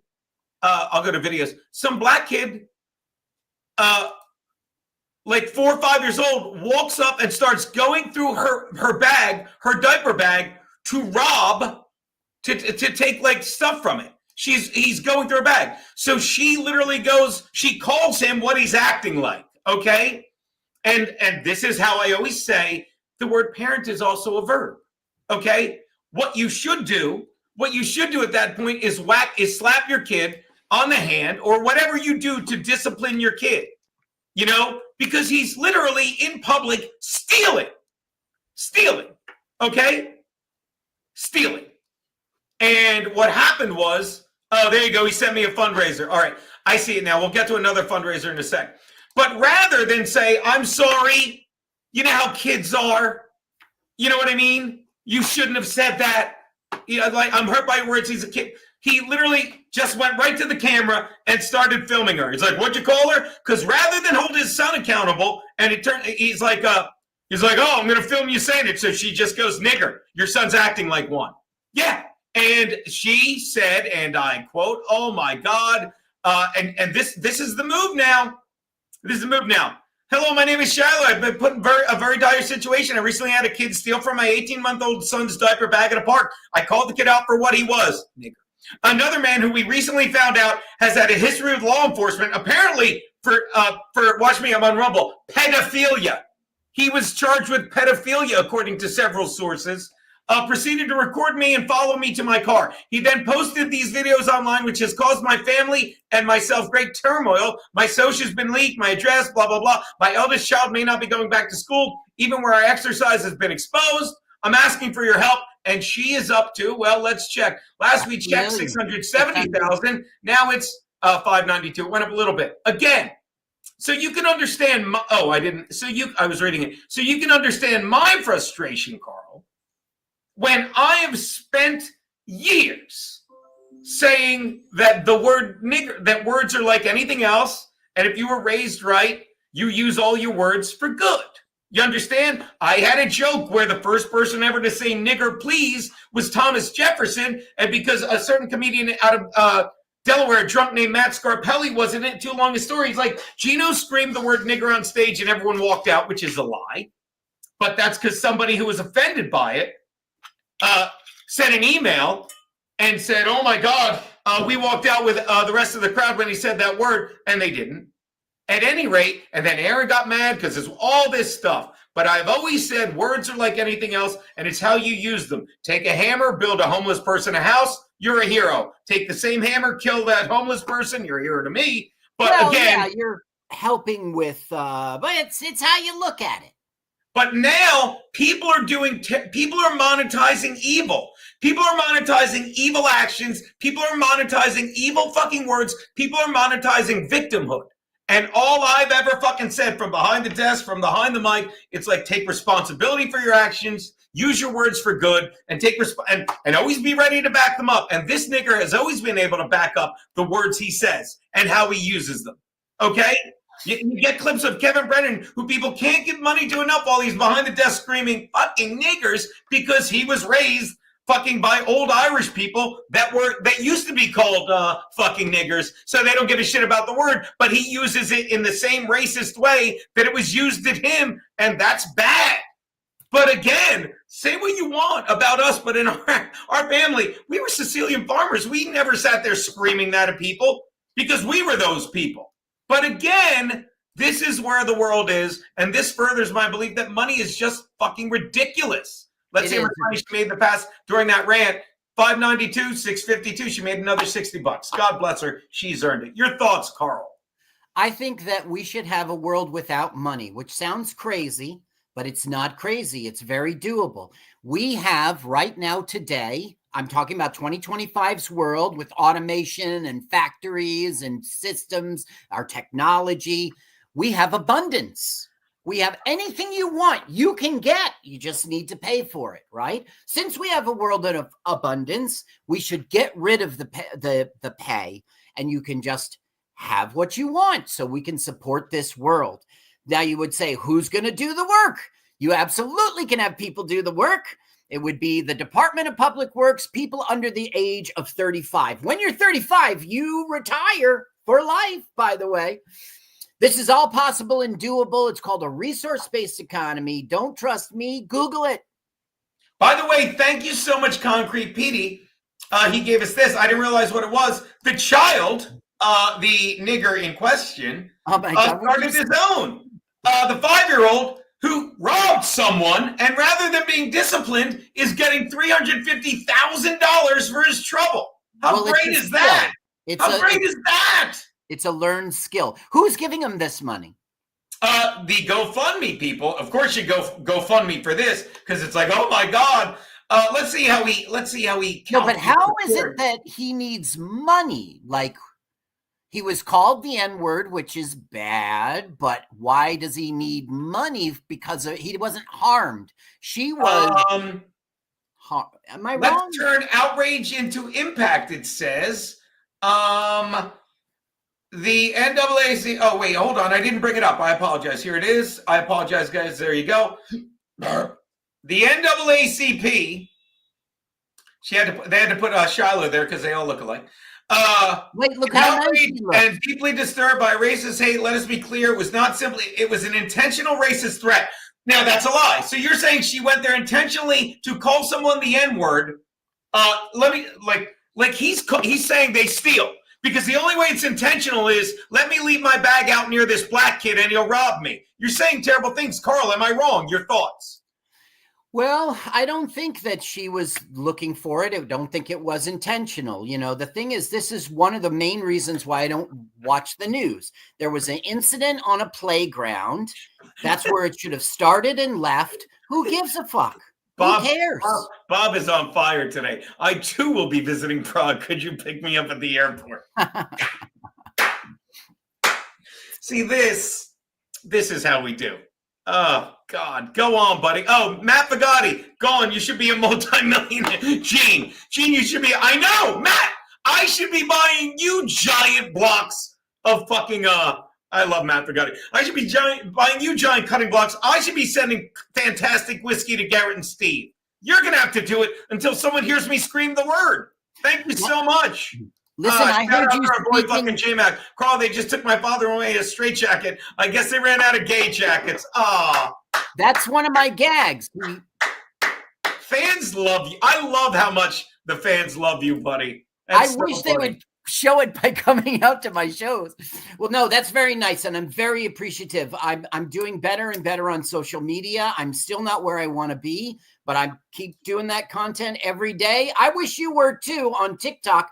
I even wish I could. I'm getting there. I'm working on it like I need to. Like, I've been putting too much effort into streaming, which is sad because it's not getting me anything. I've been putting too much of a half-ass effort into streaming. By the way, if Shiloh Hendrix got $600K for saying nigger once, how much should Geno get? Bezos plus Musk plus Gates money. Oh my God, Bob, you're funnier than you should be on the fucking Patrice benefit instead of Bill Burr. You really should. You're killing today. Oh, I did that one. I love that. My son, he's not gay, so I put him in a straight jacket. Anyway, so as you were saying, no, Carl, he came home, like I say, like my son came home in this like gay jacket. So I put him in a straight jacket. That ought to learn him. Because gay people are mentally insane. I get the joke. Oh my goodness, it's like you read my mind. Oh my God. Oh my God. Yeah, thank you, Captain Trunk. Where's your clay? That's a fact. Bad claim. The guy with the camera turned out to be a pedophile legally in the country. How incredible is that? Now, I want to ask you about Luigi. I want to tell, okay, hi, Kevin. Hi, Kevin's lawyer. Having a little whiskey. Kevin, you'll love this. Keanu's flying in from the airport, but I'm too drunk to go pick her up. You still won't tell her, though. Kev, you get it, buddy. This guy gets it. What were you saying, Carl? I wanted to ask you your opinion on Luigi Mangione, because when you pulled up his, you said, this guy, like you don't appreciate him. Well, again, granted he's a murderer. I'm not saying. I can appreciate why he did it. Right. So, again, when you're giving money to all of these people, if it's fuck, marry, kill, you know, then you marry yourself to that one, okay? Who's the three? You fuck Shiloh Hendrix without a doubt, right? Is that the name? And you fucking Shiloh, and you watch this. It's fuck, marry, kill. All right, so here you go. Share this tab and said, you fuck Luigi. You fuck Luigi because you love fucking. It's gonna get to 1 million. It's up to 9857. You marry this fucking gorgeous broad, and you kill this piece of shit because this guy Luigi. At least you can justify saying, "Oh my God, this guy." You saw his back. It looks like a wicker basket at the X-ray. Like he's in excruciating pain, and fucking they kept deny, defer. He wrote it on the bullets, so you can at least make sense of why he did. You can give props to him because this is a wealthy, good-looking kid who was so fucking bent, so angry, it drove him to murder. Premeditated, sure. And interrupt me anytime with your thoughts on this. You know, God, and I didn't even put them up. I'm so sorry. Fucking hold on. Like you can justify this kid because. You know, he was in excruciating pain. They kept denying his claims. Fucking, he had money. He didn't need money. He threw his life away. That's how twisted and angry he was over the course of repeatedly being denied fucking health fucking care. Not health care, but whatever. Not denied health care. They took his money. So you could fuck him, right? You say, I get it. I will fucking go in here once. I'll fucking dip my toe in the, and you can understand. I'm not justifying, but you get why it's like, well, defend this guy. So he gets the best lawyer. So his case is heard. And you can make a big fucking deal about fucking the evil and the villainy of the fucking, you know, pharmaceutical industry. Okay. Marry her, marry Shiloh, marry her because she's fucking literally just calling a spade a spade. That means one thing. Calling a spade. And again, rather than the guy, I've said this all the time, saying the word parent is also a verb and apologizing and calling her out, just taking people one-on-one, like my wife says, and says, hey, that was out of line. I know he acted terribly, but kids make mistakes. You know, rather than calling out his kid, he's playing the victim card. He's playing the victim card. Oh my God, my poor son, shut the fuck up. And then you kill this kid who, if anyone can give me a fucking reason why you bring a knife to attract me and sit in someone else's tent and dare him to put his hands on you, fucking let it escalate and then just stab him. There's no reason for this. So again, this is where money goes now. Shout out if Kevin Brennan is still watching. Kevin Brennan, here's to him. He literally is monetized just having people who will never fucking have the balls to get on stage and be funny fucking say, is this funny, Uncle Kev? Is this funny? And I will give you this, Kevin. Some of them are funny, you know, mostly mine. But again, that's where you are. That's to quote my cousin, that's what you got. Does that make sense?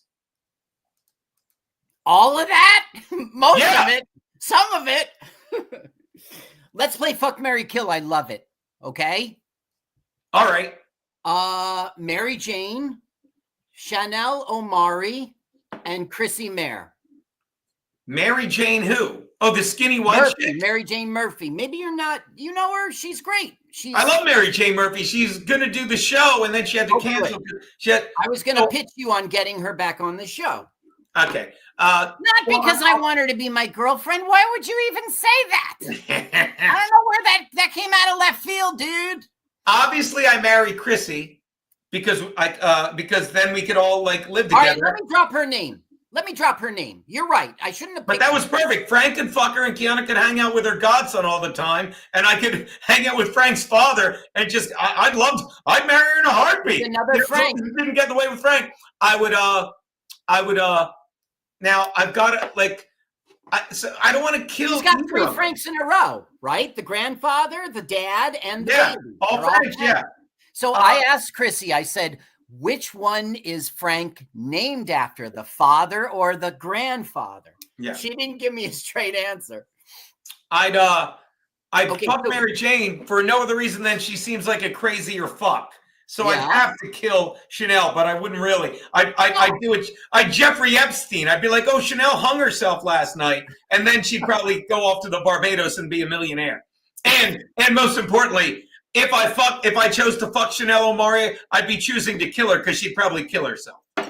Why would she kill herself? You're so. She's like, oh, I can't believe I had sex. She'd be like, I had sex with Gina. You revealed your bald spot when you turned around to find the book. The selfishness in saying no. Yeah, in the back. But how can you be this age and you haven't lost your hair? I guess I'm getting a bald spot there, but my hair is so short. Like, I don't know. Well, no one in my family loses their hair. Yeah, because like remember I said that. Nobody goes bald in. No, but you're 54, 56. I forget what you are exactly, but you 56. So at this point, you would have been completely bald if it was. I mean, you're loose. This is receding, and I think that's why you wear the whoa. Mary Jane is a goner for sure. She's a goer. She's a goer. Oh, a goer. Well, she's smart. She's just dangling the sex in front of us so that we're her fans. She's smart because she's funny. And I don't want to. This has nothing to do with me wanting her to be my girlfriend.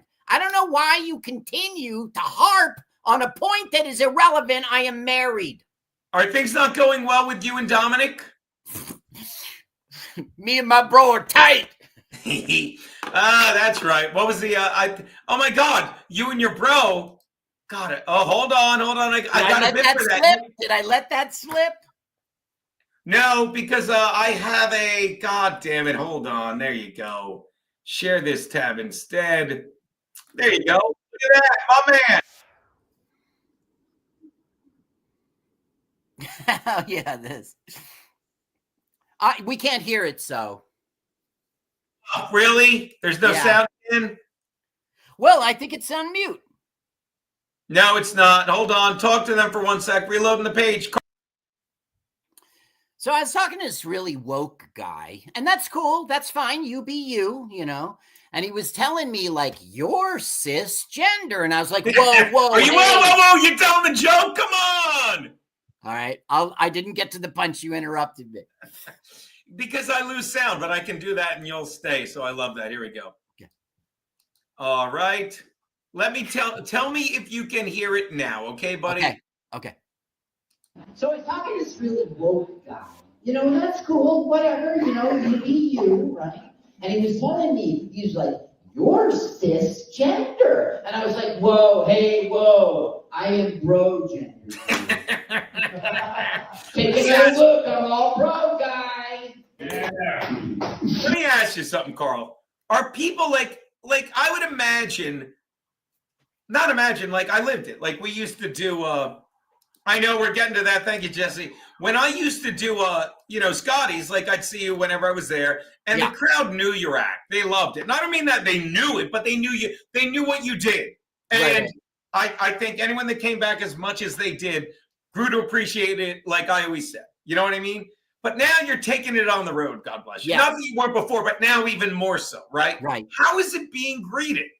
So what I do, okay, first of all, if you just, I've learned, if you just go and do me, some people love it. And other people are like, this is so retarded. So what I did instead, and it's all brand new now, I totally fixed this. I trick the audience every time. Every time I get up there and I lead with like 3, maybe family friendly, 3 like lengthy jokes about my real life. Okay.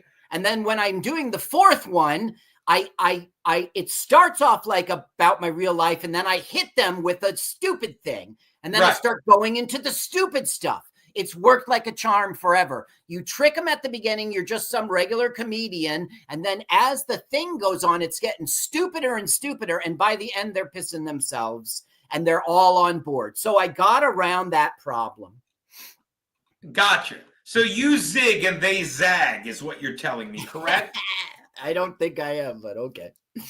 No, I just trick them. I start off like I'm just doing regular comedy stuff, like I'm a regular comedian, and then one of those jokes, usually the fourth one, ends up with some stupid punny kind of thing, and that opens the door once they laugh at that to do another stupid thing and another stupid thing. And finally, by the end, I'm like, I'm just being completely stupid. I went to the US Open. They were closed.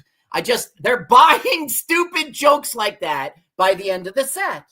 So I guess so it's like me, I would argue it's the first time I saw you, I'm like, what is this fucking, What is he doing? And then the same day, like the same show, you open, and then the feature goes up, and you go back up, and I literally go, I get what he's doing. I get it now. What a fucking hat to. Well, that was what a fucking committed what a showman. I mean it. You know what I mean? Very much. I guess they're doing that as the act goes on. Like, but I would also imagine some people just are like, all right. Do some people literally just go, well, yeah. As a matter of fact, there's this one joke in which I always get that reaction. So I've built in this thing where I go, okay, I'll stop. And I go, you know why I'm all calm, cool, and collected, and I could do stupid stuff. So there's one joke that they always will groan at. So I've even turned that into the set to pull them back in again. Right. A lot of thought goes into my stupid shit. God. I was going to. All right. So I just sent the link to Frankie. Let's see if he gets back to us. Yeah. Popeye's Chicken. It is opening day in Nova Scotia, Canada. Oh, he's probably. We wanted him to broadcast from the parking lot. Maybe he is.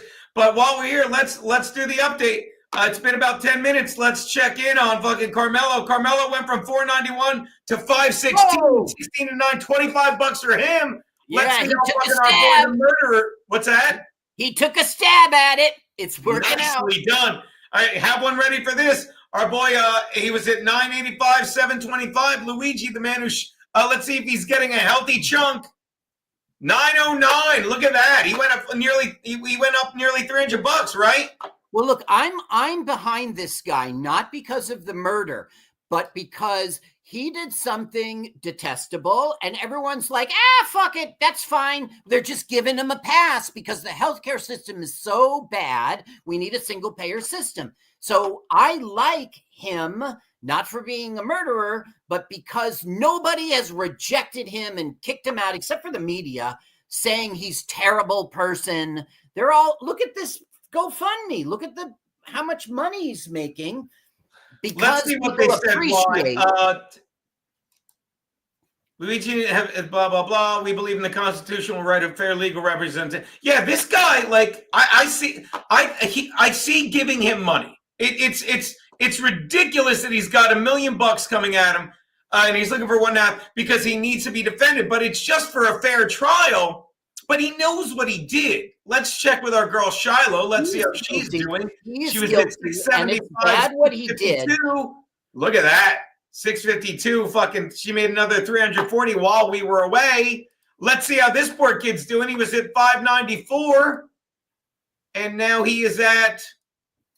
Oh, he's idling there. He does not deserve money for being a criminal. By the way, let's share this tab instead. This is a great one.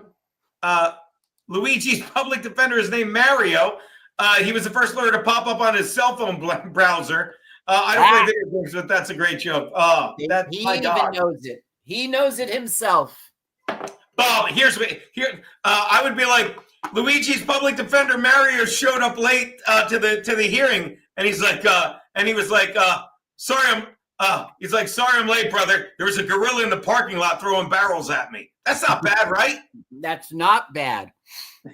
Please, he should be like, Your Honor, please don't take this out on my brother. I was late because some gorilla in the parking lot was throwing barrels at me. Roll it. Captain Trunk, Ron. I am not shocked. You know, wait, I don't even know which one you mean. Which one do you mean, Ron? Don't even know which one you mean. But yeah, I'm Luigi. by the way, send Frankie the link. But I will say this, I'm optimistic because Frankie, this is his travel time. Hopefully he will pop in and he's literally going to be at the fucking parking lot. Maybe. You know, I wonder when I look at the size of him, he walks constantly. You know, if he would add a little diet to that walking, right? I mean, when we met him, it was just a random, he's walking again. How legendary was that, Carl? Yeah, I mean, seriously, like, if you look, like, that's another thing. It's like where whatever's going on in my life right now, that would never, without Compound Media, we don't do that. Without you, I don't do that. Without me, you don't do that. You know, and like, I love that about us. Like, that was an amazing, and shout out again, as always, to fucking Heather the Hooker. You know what I mean? Heather the Hooker and fucking, God, forgive me. Look at that. Oh, there you go. Look at this. Come on, Carl, remember? Buddy, remember? Wow. Who could forget? Who could? I didn't lose you. I'll be right back. There you are, buddy. Look at this. Oh. The moment. Let's go back to the moment we met Frankie. Look at this. There's Keanu. Thank God. Again, this would have been nuked with my YouTube. Thank God we were there for that. But yeah, it was amazing meeting him. That's life-changing shit, Frankie. Yeah. But again, yeah, you know what? When you met him and I was holding the cell phone up, right? I was about to go like this and selfie it and turn it around, you know? And then but before I even turned, I said, no, don't ruin this moment between the two. It's not meeting of the minds. I'm not sure what to say, but these two have known each other so long. This is their time. It's their day. Yeah. That was fucking epic, dude. And I mean, everything about it. How about the guy, and God forgive me, I never remember his name. We're driving back, and the guy's like, he's like, you should be, it was the shortest stretch of any highway. Yeah, yeah. 495 is like, you should be right here. And we were literally, he's like, I'm pulled over. I'm like, what are you talking about? It's like, he's like, you should be and we were literally 2 miles behind him. Right. Yeah, Haverhill, Massachusetts. I forget his name. How do you remember that? It's an easy name to remember, and I don't remember it. I remember his height. I mean, anyone shorter than me, I want to stand next to in a picture. And it was Haverhill, not Haverhill. Yeah, but it was. I wish we had another excuse to go back to Sydney, Nova Scotia, but I mean, the opening of a Popeyes, that ain't it. Oh my God, why didn't you correct me on this? I make no apologies for thinking your phone auto-corrected. I feel like this was gay bait, Bob Patrice.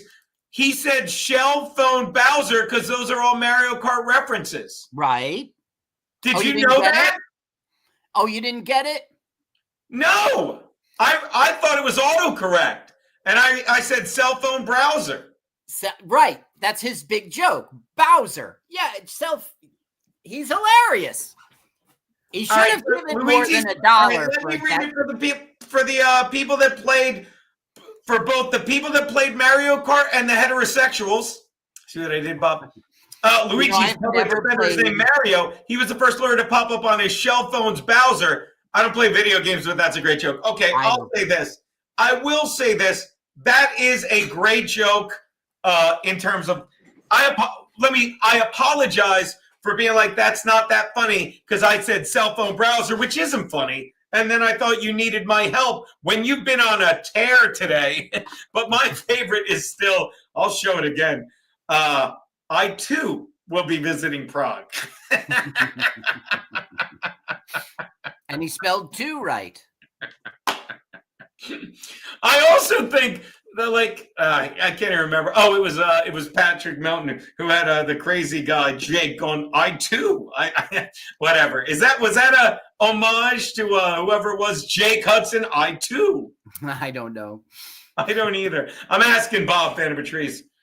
Yeah, I'm gonna have to turn in my nerd card, Corsica. I really am. I'm humiliated. It is I've never played video games. I mean, I played, the games when we were kids.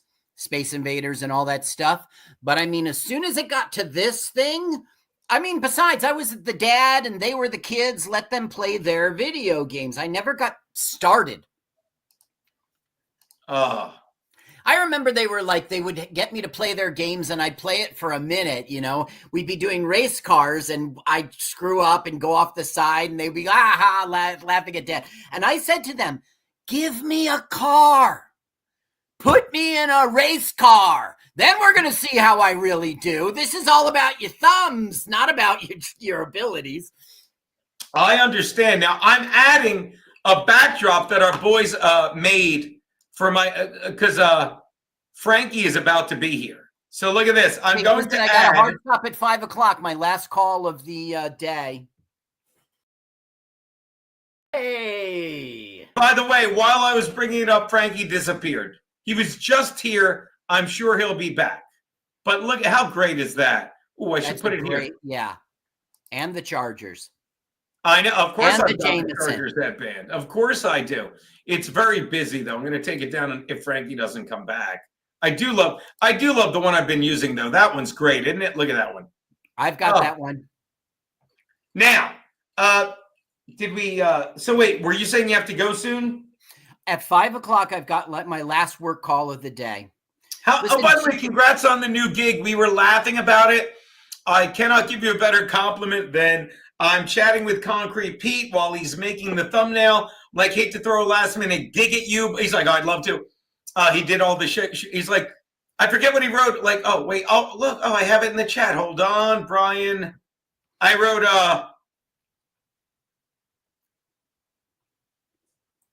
God. Oh, I said, he's like, how do you want him? Like, it's Carl with 11 R's, but he put day jokes. I said, right, what's ever easier? He's like, I had a few Carl ideas. I just didn't know if we'd have to get him fired to get him back on. We always, like, I love that they remember I'm like, and then I wrote, we did get him fired, but he chose someone. I'm like, I said, you're the best. How many times did we try that? And I guess it actually eventually worked and he didn't come over anyway because we got fired too. That's good. That's just desserts. Now, by the way, that one clip of you was at the dojo. When were you there? No, that was an open mic at the dojo. It's not very impressive. I have still never been booked at the dojo. Now, I met a nice woman at your birthday party, and she's like the daughter over there. I tried to Gina. We love Gina. She's the sister. A sister. Okay. So I tried to talk to her about me and Johnny Watson going there and everything. And then I reached out to her on social media after. She wasn't responsive. So I just left her alone. I'm not going to schmooze somebody. Hey, free. What are you not going to do? You could tell me. Schmooze. That's you laughing at it. Ha, ha, ha, ha. By the way, I forgot to bring this up. I have to watch this. They're talking about, I don't know why this came up with money. It was in the chat when I showed the money guy. It's called Europa, The Last Battle, and it's on, I'm putting it right here. It's on, actually, I'll just share the page. Control C. Nobody's ever stepped foot on Europa, so how can they have even the first battle? I don't know, but I'm putting it in the chat. There's probably a better way to do it. I bet this is just as good. Hold on. Is this it? Control X. So maybe they mean Europe, not the planet, not the moon. Like that money thing the guy, there it is. It comes right up. All right, so let me do that. The money thing the guy was talking about? Yeah. Like that was in the chat. It's like, there you go. If you guys want. Thank you, Corsica. Corsica, talk to me. What do you mean it explains so many things, dude? Like, I'll watch that. That's fantastic. When that guy came out and talked about the money, you couched it as a conspiracy theory, but I tell you, I am all on board. It's no conspiracy. The money lending is being a debt slave, you know, and that is our world. Just the fact that I needed to scrounge around and find a job in order to be able to pay my bills, you know, it's like we are slaves to, I can never, like, you pursue your own interests. You pursue comedy and streaming and getting on the stage, you know. Sure. Being at Compound Media was a dream job because you were being paid to do what you already pursue and love. I wish I could do that. You know, it's too late now. I'm all indebted with the mortgage and also the straight life of family and everything. Hold on one sec. Pete, let's talk about this Friday because like they explain, yeah, the Fed's fake and all that stuff. The Fed's real, but it's called the Federal Reserve. So you think it's part of the government. It's not. Talk about it all the time. Back to you. But let me say this and then you get back to it. But no, people, you're a slave, but you're not. Like I would say this all the time. Okay, I'd hang out. You're not a slave if you choose. However, you must live with that consequence. You're sitting here talking to me right now about nervousness about bills. I'm not going to pay the credit card. Why should this crap be on your mind? You know, even though you're free. And let me just talk about the Fed for a second, right? I'd love that. Pete, pay attention. Jump in. I'll put it in the chat. But go, Carl. Like, I know you guys know this better than me. We have a national budget, and we can't afford it all. We can afford most of it, but we can't afford like the last third or something. So we go to the Federal Reserve and we say, may we please borrow money so we can pay our... Sir, may I have some more? Right. And the Fed says, sure, just give me savings bonds. We'll make it a loan. You give me savings bonds. I'll give you the monetary worth. I'll buy them from you. But then they print the money. They print it. They don't go to their vault and get it. They just, and it's on a computer, right? It's not really literally printing. They print the money backed against the savings bond. So then they never print the money for the interest that we must pay back. Of course not. That's not part of the loan, right? So therefore, the government must come back next year for its next budget and say, look, we know we owe you money, but we got a shortfall here. Can you give us the last third? The Fed says, of course, we'll print more, but we want savings bonds. So it goes around in a circle forever. Money gets more inflated and more inflated and more inflated. Now, it's not scary because it's all fake. We can absolutely have a huge budget deficit because they'll just print more. And Donald Trump said that from the get-go. He's like, I don't know if it was before he got elected the first time. I'm sure it was. He said, like, look, it's like, he's like, stop listening to them. We'll just print more money. And right. Sure enough, they printed more money when Biden was there. Am I wrong? And that's No. It's since 1971. It's every administration. No. Maybe it is Biden's more, but it's fake money. Oh, they printed the most under Biden. Chat, correct me if I'm wrong. Back to you, no, Carl. But they printed the most money because money's never been worth less. Now, right, the buying power of $1 is worth a quarter. You know what I mean? Yeah, it's the largest dollar amount on paper, but it's the same as before. It's just inflated money, you see. You know what I watch sometimes? It's so funny. And now it's popping up on my YouTube because I watch it on Roku. Old Price is Rights. And I'm watching like how much it costs for an oven, a car. It's hilarious because it's the mid-70s, sometimes even earlier. When I was born, 1966, you can get a house like today for 20 grand. You could get a $1,500 car. Yeah.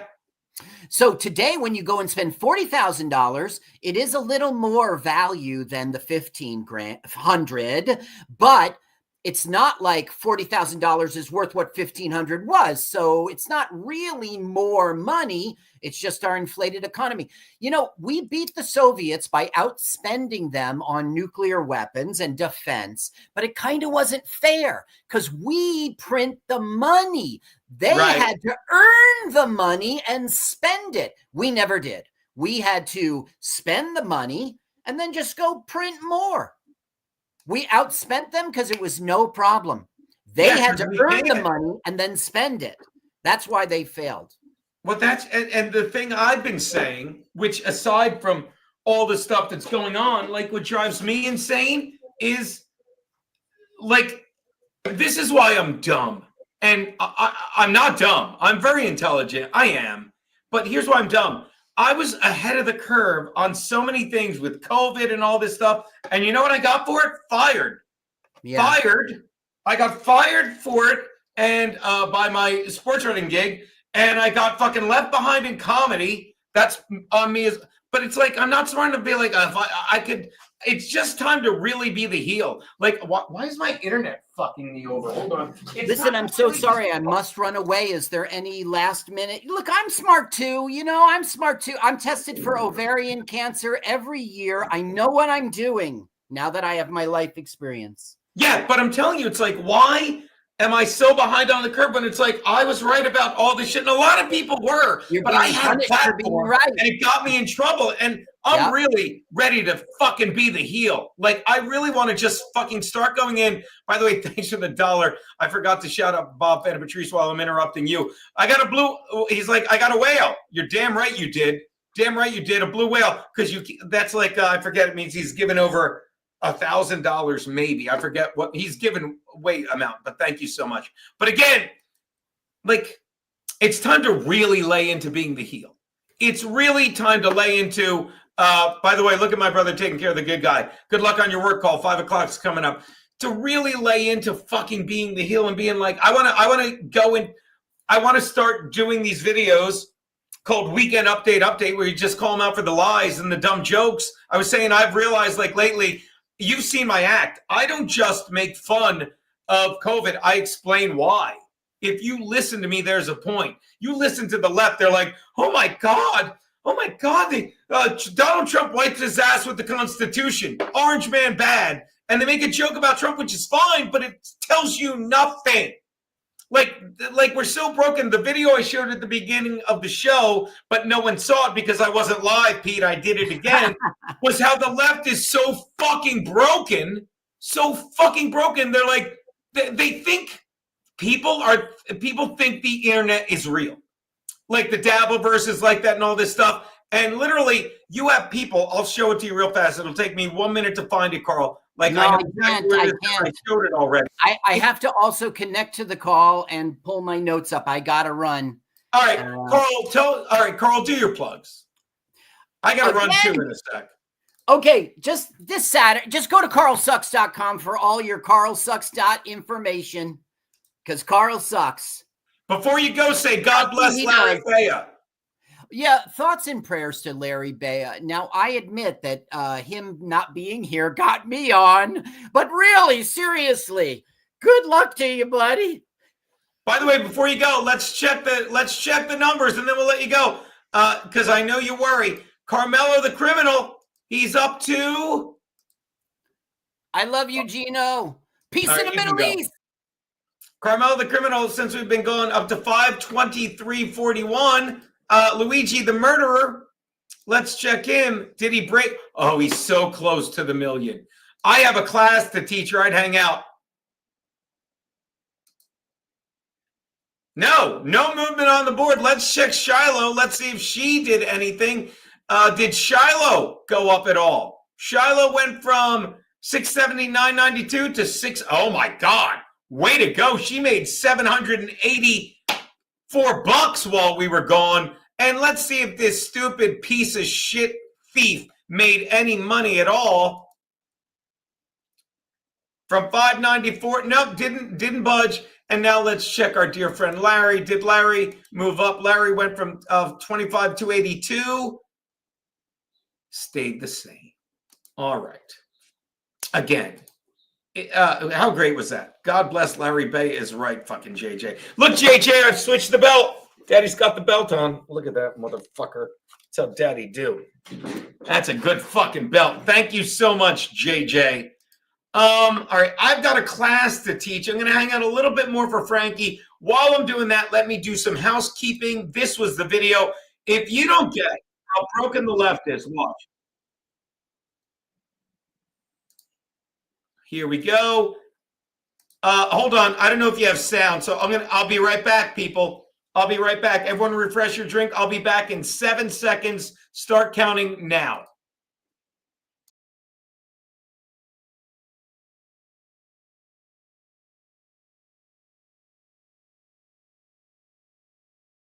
Seven, Mississippi. See what I did there? All right, let's take a look. This is how YouTube is killing the world. People think this is real. Listen to these people. You ready? Here we go. Liberal Hive Mind, a channel solely focused on exposing the abundant hypocrisy. By the way, of once left. again, fantastic channel, Liberal Hive Mind. If you're not, follow it if you're nuts like me. Here we go. Do these leftist lunatics even listen to themselves? Do they hear themselves? I swear the hypocrisy of the modern left is so incredibly rich. These people are so unhinged and so borderline brain dead. It almost feels like they're pranking us. And every single day we get more new examples of just how absolutely deranged some of these people have become. And of course, if you're looking for some of these examples, then look no further than TikTok. It's a real deranged leftist cesspool over there, I gotta tell you.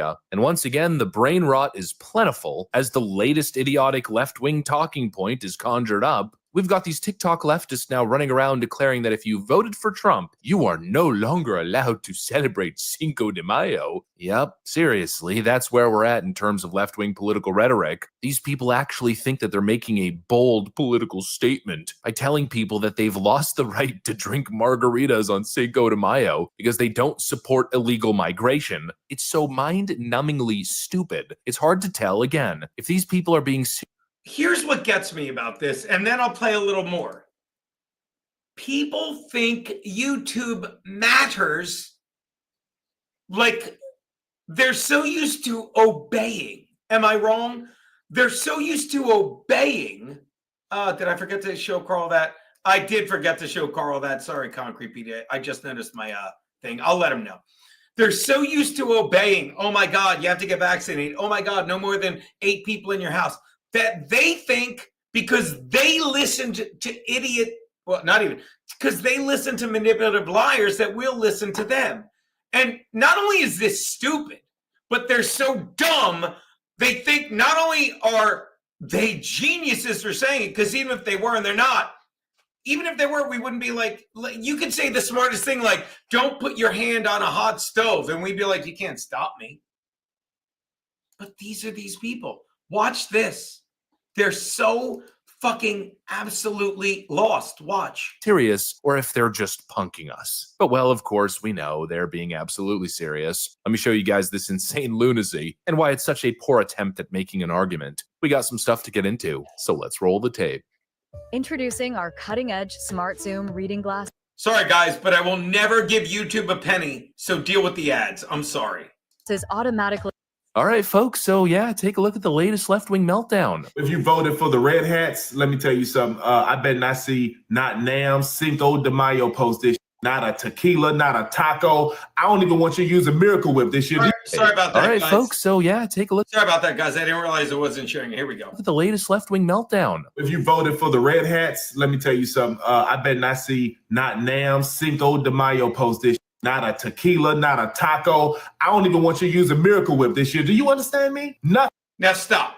This reminds me of when we had the guy on. I'll never forget. Oh my God, long time no see. Fucking Filthy Farmer. Thank you so much, buddy.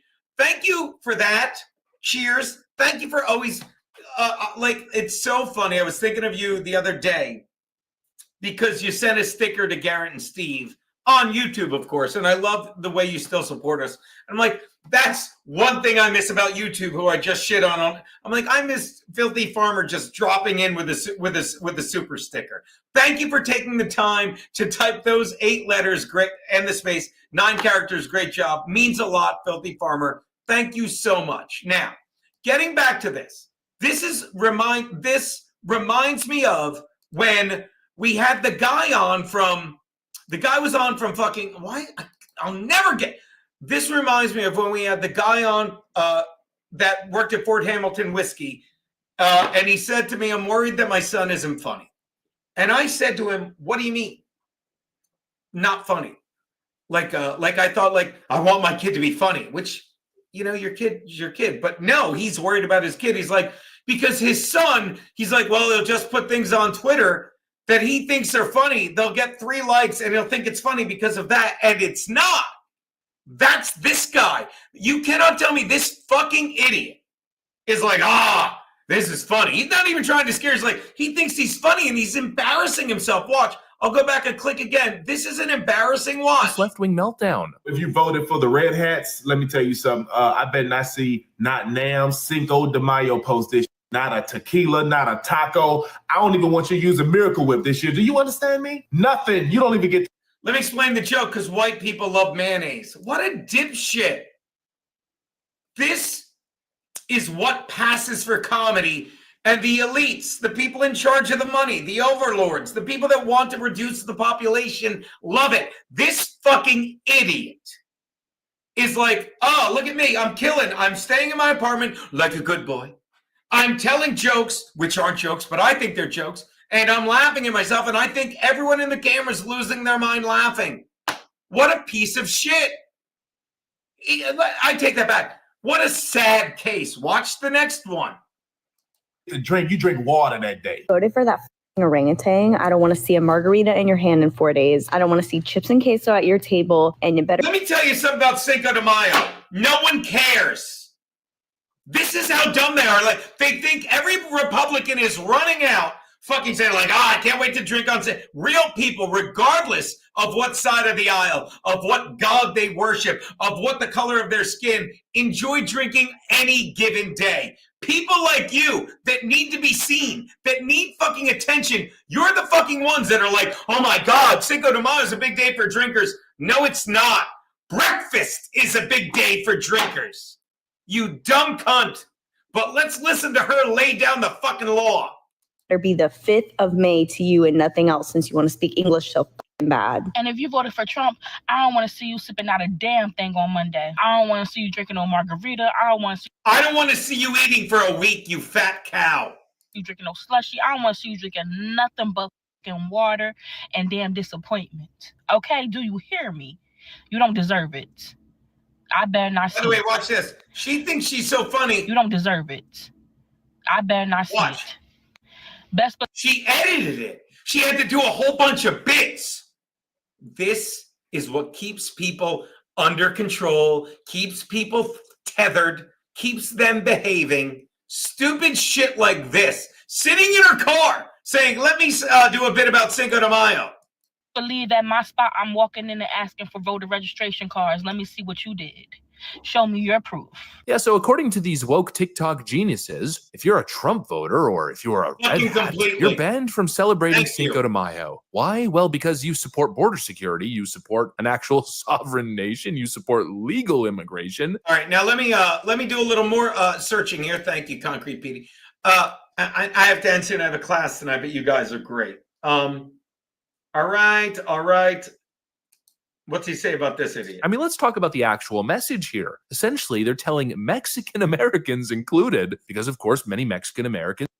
All right, the point is, watch, can you, like, as we scroll, do you see the scroll? I don't know if you guys see the scroll. I hope you see the scroll. Let me see something real fast. You don't see the scroll. All right, no biggie. Doesn't matter. They're showing all these idiots. So here's the beauty of it. Watch this. Why would this guy travel to get permanent dental? Again, never will I fucking give them a penny. Deal with the ads.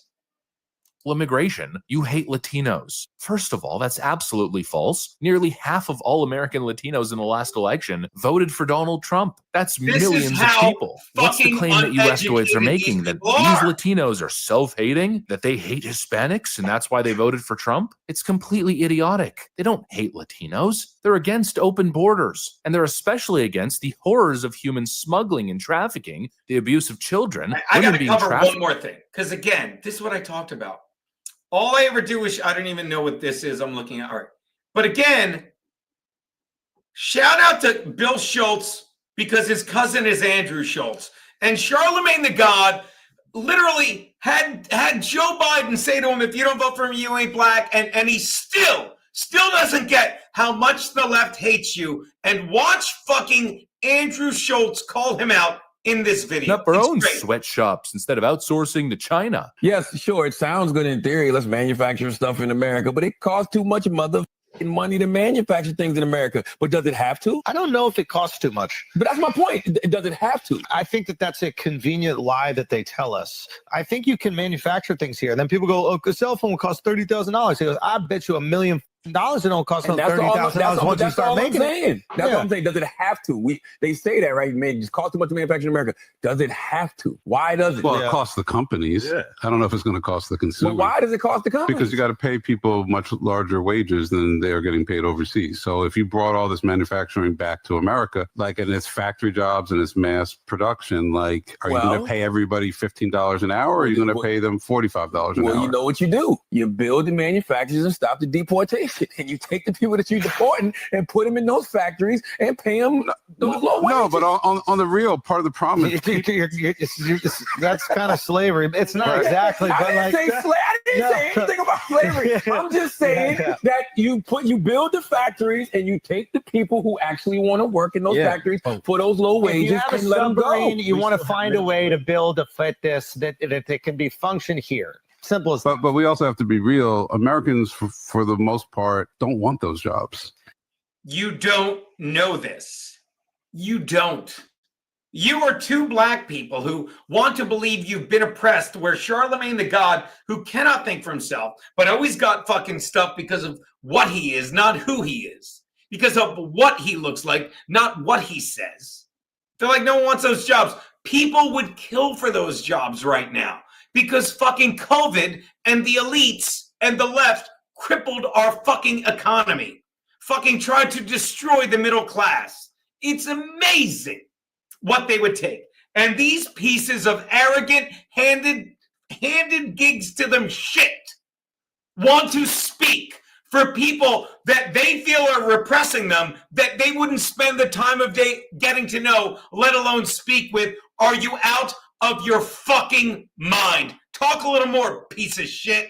Stop it. I don't subscribe to that. Stop it. That's bullshit. I don't believe That's bullshit rhetoric. Well, if they don't stop deporting the people and let them work. Holy frickin' moly. Yeah, we care so much about the poor migrants. No, you don't. You just use them. You just grandstand in an effort to guilt trip people into supporting your economic agenda. It's all cheap manipulation. That's what identity politics and racial politics always.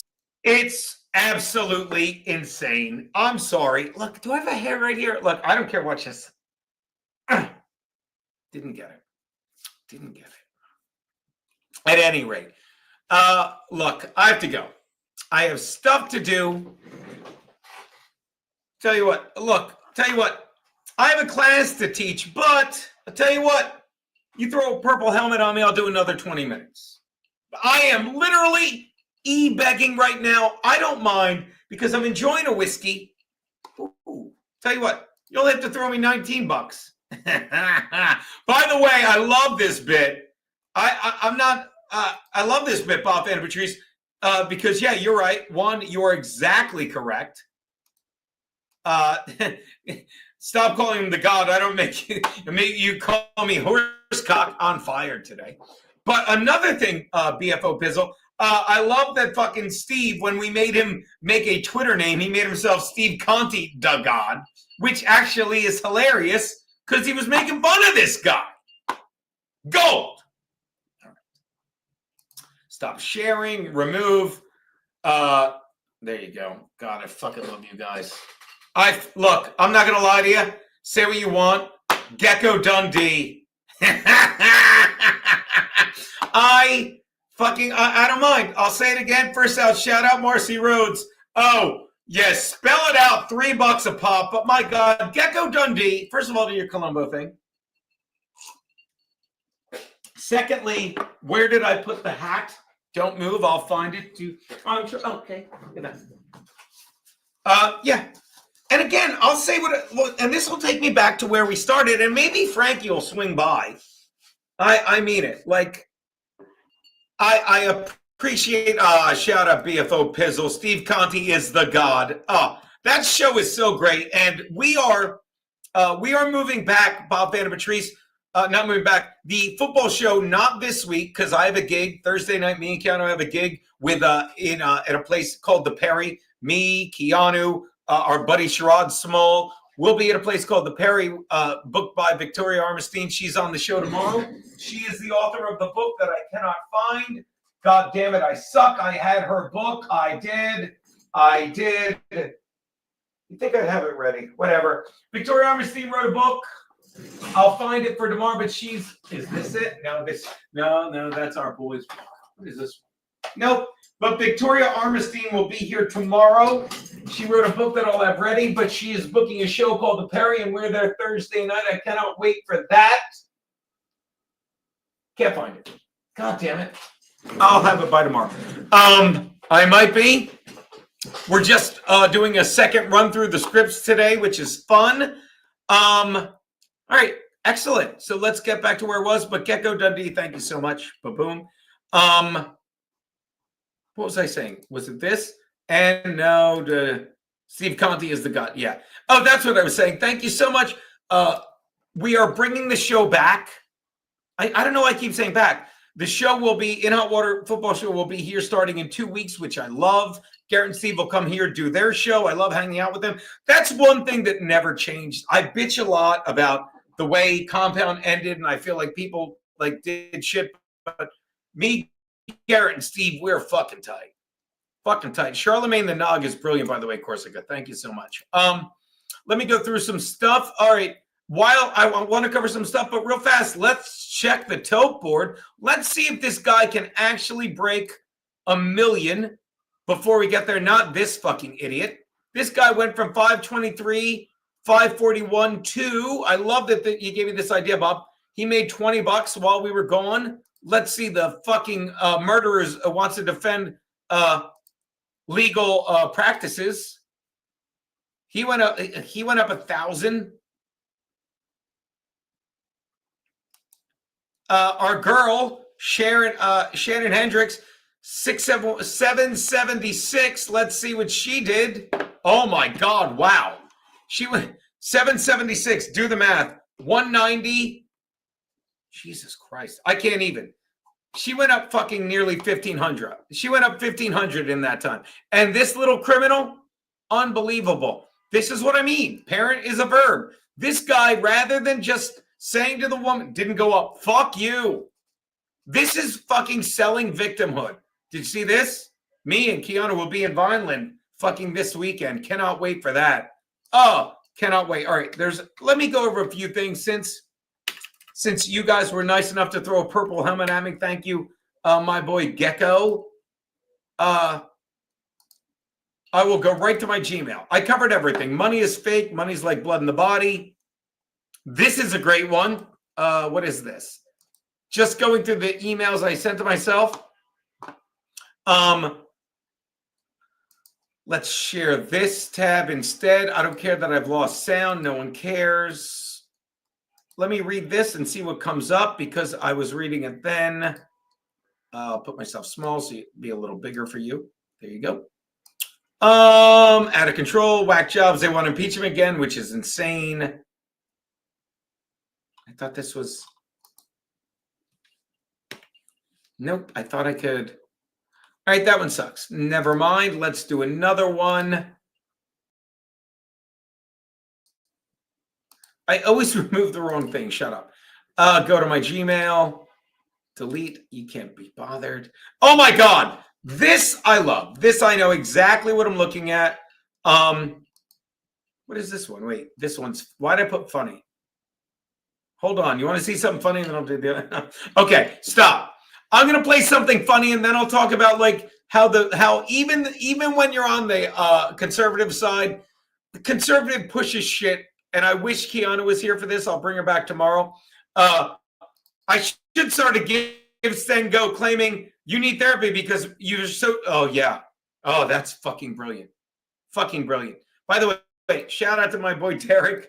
I love this guy. That was a great picture of you and the fam the other day. Love fam. The end tower with the EZR would have gotten the goal. I know, buddy.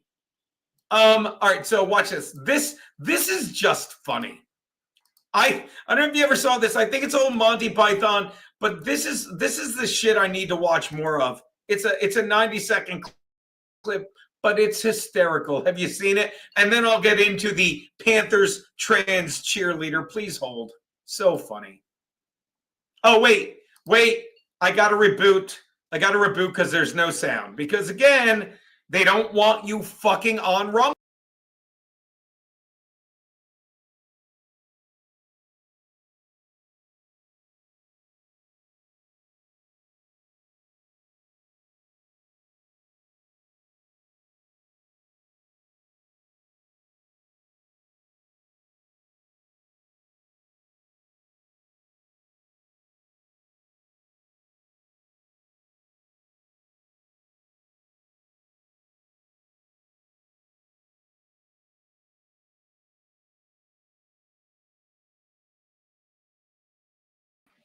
Sorry, it said my browser. Yeah. Can you hear me? All right. So I'm going to show this video. Keanu is on a direct flight. This is funny. This is funny. And then I'll talk about trans shit. Ready? Here we go. Share. I love this. Has anyone seen this? Each day our forces grow stronger. Each day we move closer to our goal of driving the infidel... What are they?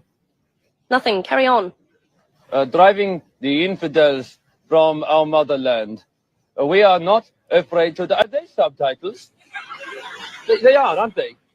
No. What do I need subtitles for? Can't you understand what I'm saying? I studied English at the bloody American University in Cairo. Well, obviously I can understand what you're saying. Oh, but you see how they condescend to us, they subtitles. Oh, maybe it's teletext, for the hearing impaired. Teletext? No, a lot of TVs come with teletext nowadays. Wait, say something again. My friend has an 86. Hey, how come he doesn't need subtitles? This is hysterical. I don't even know. Does anyone know what this is? Because it's fucking hysterical. obviously he's comprehensible. No, I'm not. I speak perfect English. She sells seashells by the seashore. Peter Piper picked a peck of pickled pepper. Round the ragged rocks the rack. Oh! The situation remains as dangerous and volatile as ever here in northern Iraq. Come on, Frankie. While the rebuilding continues. What? I can't understand you speak English. Where is your subtitles now? Oh, your things are so good. Look at me. I got subtitles. Harry Downs, Iraq. Shut up. The American. That is comedy. I'll tell you what's even better than that, though. Frankie fucking Hi, Geno. I'm doing great so far. I was on the Daisy Rampage podcast before your show.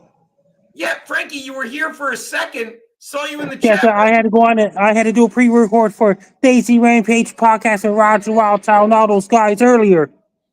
Well, that's fine, but we were worried. That's all. Guess what? What about? I got news for you. Popeye's Chicken's open to the public now.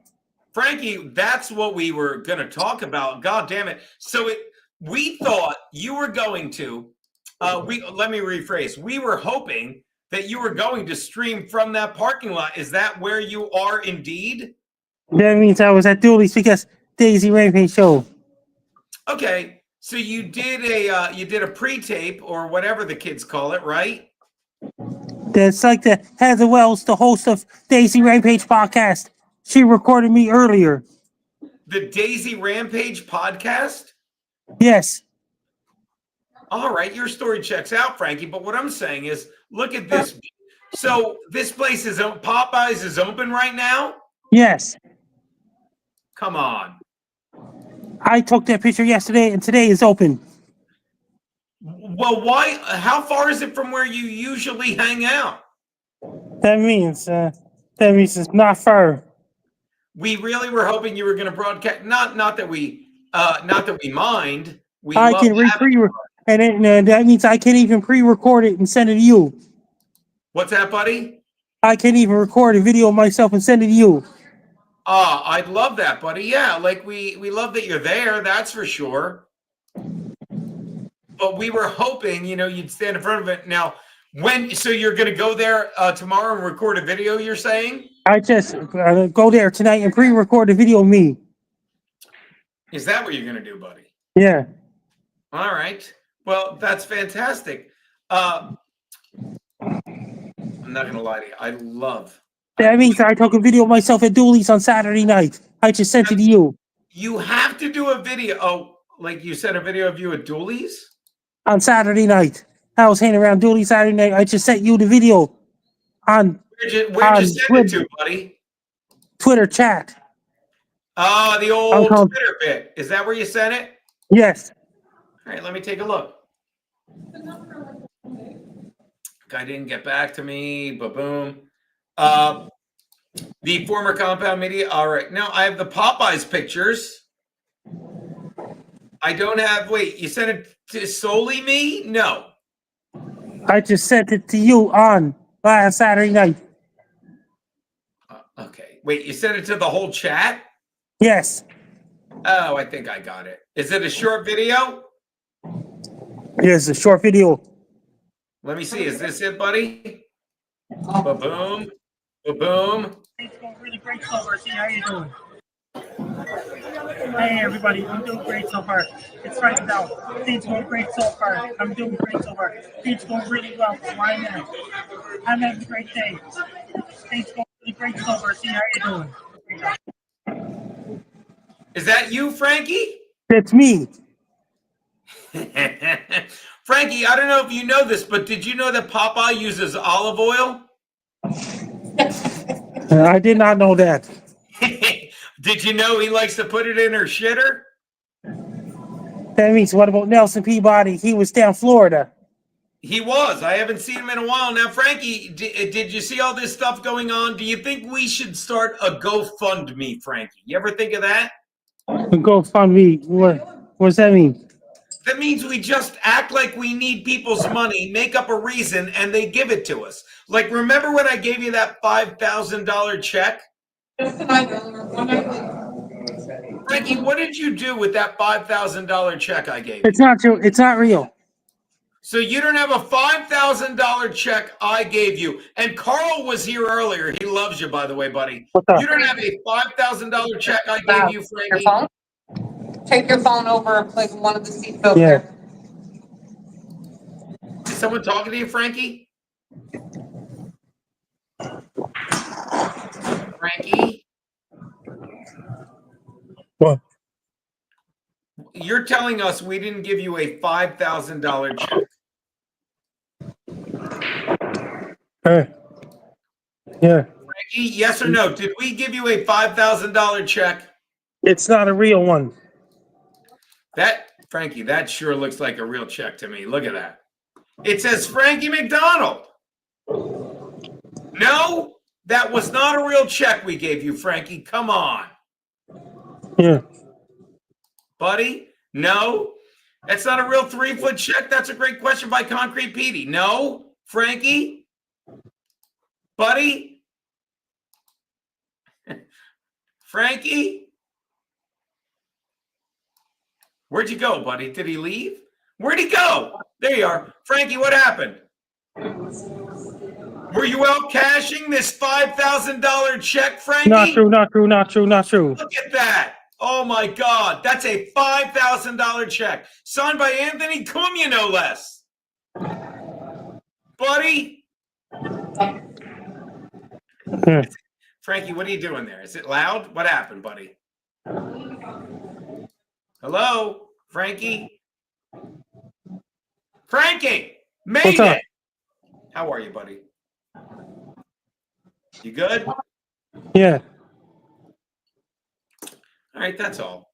Why are you so quiet, buddy? What did I miss? You okay? Frankie, talk to me, buddy. Why are you so quiet? What? Frankie, can you hear me? I can hear you. All right. What's up, buddy? I'm over in Russia. You're not allowed to say anything over there, period. Instantly. What do you mean about Russia, Frankie? It's a restricted country. You can't say things with it. Right. Over in Russia, you're not allowed to say anything where you want over there. Yeah, it's terrible over there, right? And people don't like to hear where Donald Trump's been amazing, right? Frankie, who's the best president ever? Donald Trump. Donald J. Trump, am I right, buddy? Yes. Oh, hold on, I'm getting a call. Thank God. There you are. Hello, you're in Hot Water with Geno and Frankie. What's up, my man? Well, hello there, Geno. This is Phil Kassout. Phil Kassout? That's right, Phil Kassout. Why'd you say Kassout? You don't miss. Hey, Frankie, it's Phil Kassout. Yeah. Say hi to Phil Kassout. Hi, Phil Kassout. I'm doing good. Frankie, I don't know if you're going to be doing good. I have some bad news, my friend. What is that? After less than 24 hours, Right. The Popeye's chicken No. in Nova Scotia No. closed. It's not. It's open. I repeat, it's open. It's due to health concerns. Frankie, why are there 5 salmonella outbreaks at of all places, Frankie? Of all places, Frankie, why are there 5 salmonella outbreaks at the Popeyes chicken? Why, Frankie? It's really bad. We don't have it yet because we're still getting it edited in terms of making sure it's safe for public viewing. But Who there cares? has been some closed circuit television footage of an individual that matches the description of my friend, Frankie MacDonald, unplugging the refrigerator and freezers that hold all that chicken in there. Frankie, why would you do that? I didn't do it at all. Well, apparently there's video that's coming out whenever you get done editing it. Well, we're just making sure it's for, there's children that watch yours. Okay, here's my question. I'm sure a lot of people are asking, don't you do karaoke, Phil Kassouf? Why would you know this? Well, because, it's a very small town, Sydney, Nova Scotia. We know all the skeletons in everybody's closet. But why, Phil Kassouf, if everyone knows everyone, why wouldn't you just call the local news? Hold on, Frankie, who's the local news in Sydney, Nova Scotia? CTV. It's also on CNN and BBC and RT and Al Jazeera, even on the news stations in Russia. Yeah, why wouldn't you do that, dude? I don't get why you wouldn't go through them, a trusted news source. You're just trusted in karaoke. Frankie, who does karaoke again? Phil Kassouf. That's right, buddy. And not only that, but I'm also an investigative reporter on salmonella and chicken. They have investigative reporters solely for salmonella and chicken? They do now due to Frankie's shenanigans. Frankie, is that true? Not true. He says it's not. There's a way to prove this. Oh, how would we do that? Frankie, you're right now at your, are you at Dooley's right now, Frankie? Yes, I am a Dooley's. Well, what I need you to do to disprove my claim is I need you to take a quick little bit of a field trip. Film yourself tonight at the Popeyes chicken before it closes. Can we do that, Frankie? I will pre-record a video myself. Oh, he will pre-record a video himself, buddy. I love that. Oh, that's great, Frankie. Okay, so he'll do that. Is that cool, Phil Kassouf? You're going to pre-record. What is that, recording before you record? What are you doing, Frankie? What is? Why? I never thought of that. By the way, shout out Derek. Derek, doesn't Phil Kassouf? I'm told this is a good story. I'm told you actually, and you're being shy, Phil Kassouf, because of all the money you've made doing karaoke, for playing mostly Peaches and We Didn't Start the Fire, that you own that Popeyes. Is that correct, Derek? Excuse me, Derek wrote it. Is that correct, Phil? Phil Kassouf, goddammit. No, that's actually. Are you trying to kill me? Are you trying to kill me? I almost had whiskey come out my nose, asshole. Anyway, sorry, talking to Phil Kassouf. Go on, buddy. What? Well, the real reason that I do this is because I get a lot of kickbacks from Billy Joel for all the We Didn't Start the Fire plays. You don't. You don't. It sounds like you're just covering because you're about to have Frankie burn this place down and take the insurance money and you own it. Not a bad one, huh? Not true.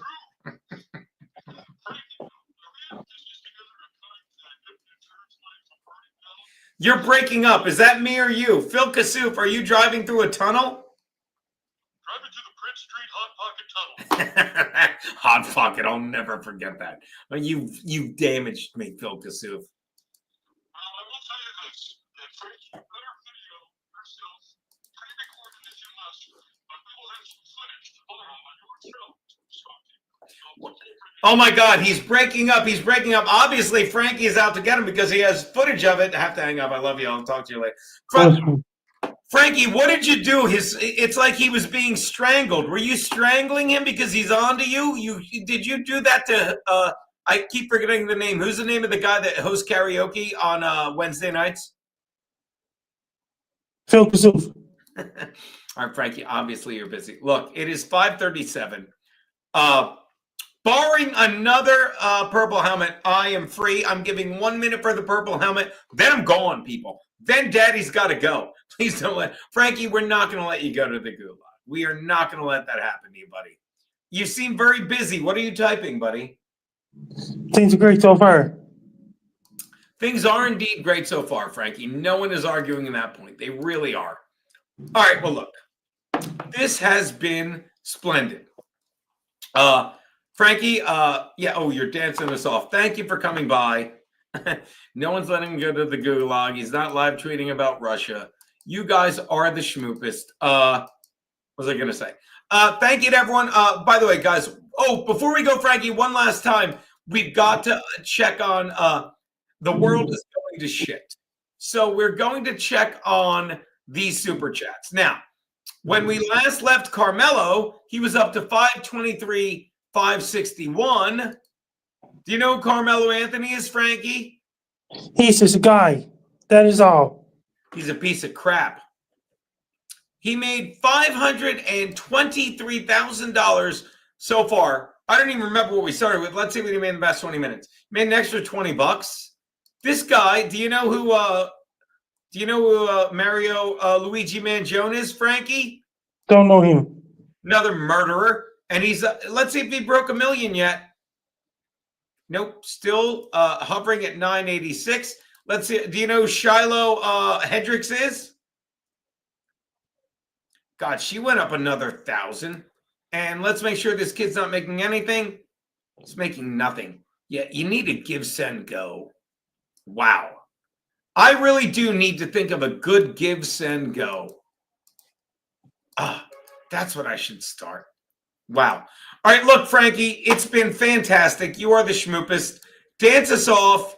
It's not a strip club. Dance us off, Frankie. You guys are the best. I've got a class to teach. Thank you, our boy, Gecko Dundee, for the purple helmet. Thank you, Bob Van Patrice. My hair is insane. Thank you, everyone. J. Him Stoneface, who just is. Oh, you're not talking to me. All right, Frankie, he muted himself. He's the best. All right. Thank you, Frankie. Dance us off. We're getting out of here. Dance. Later.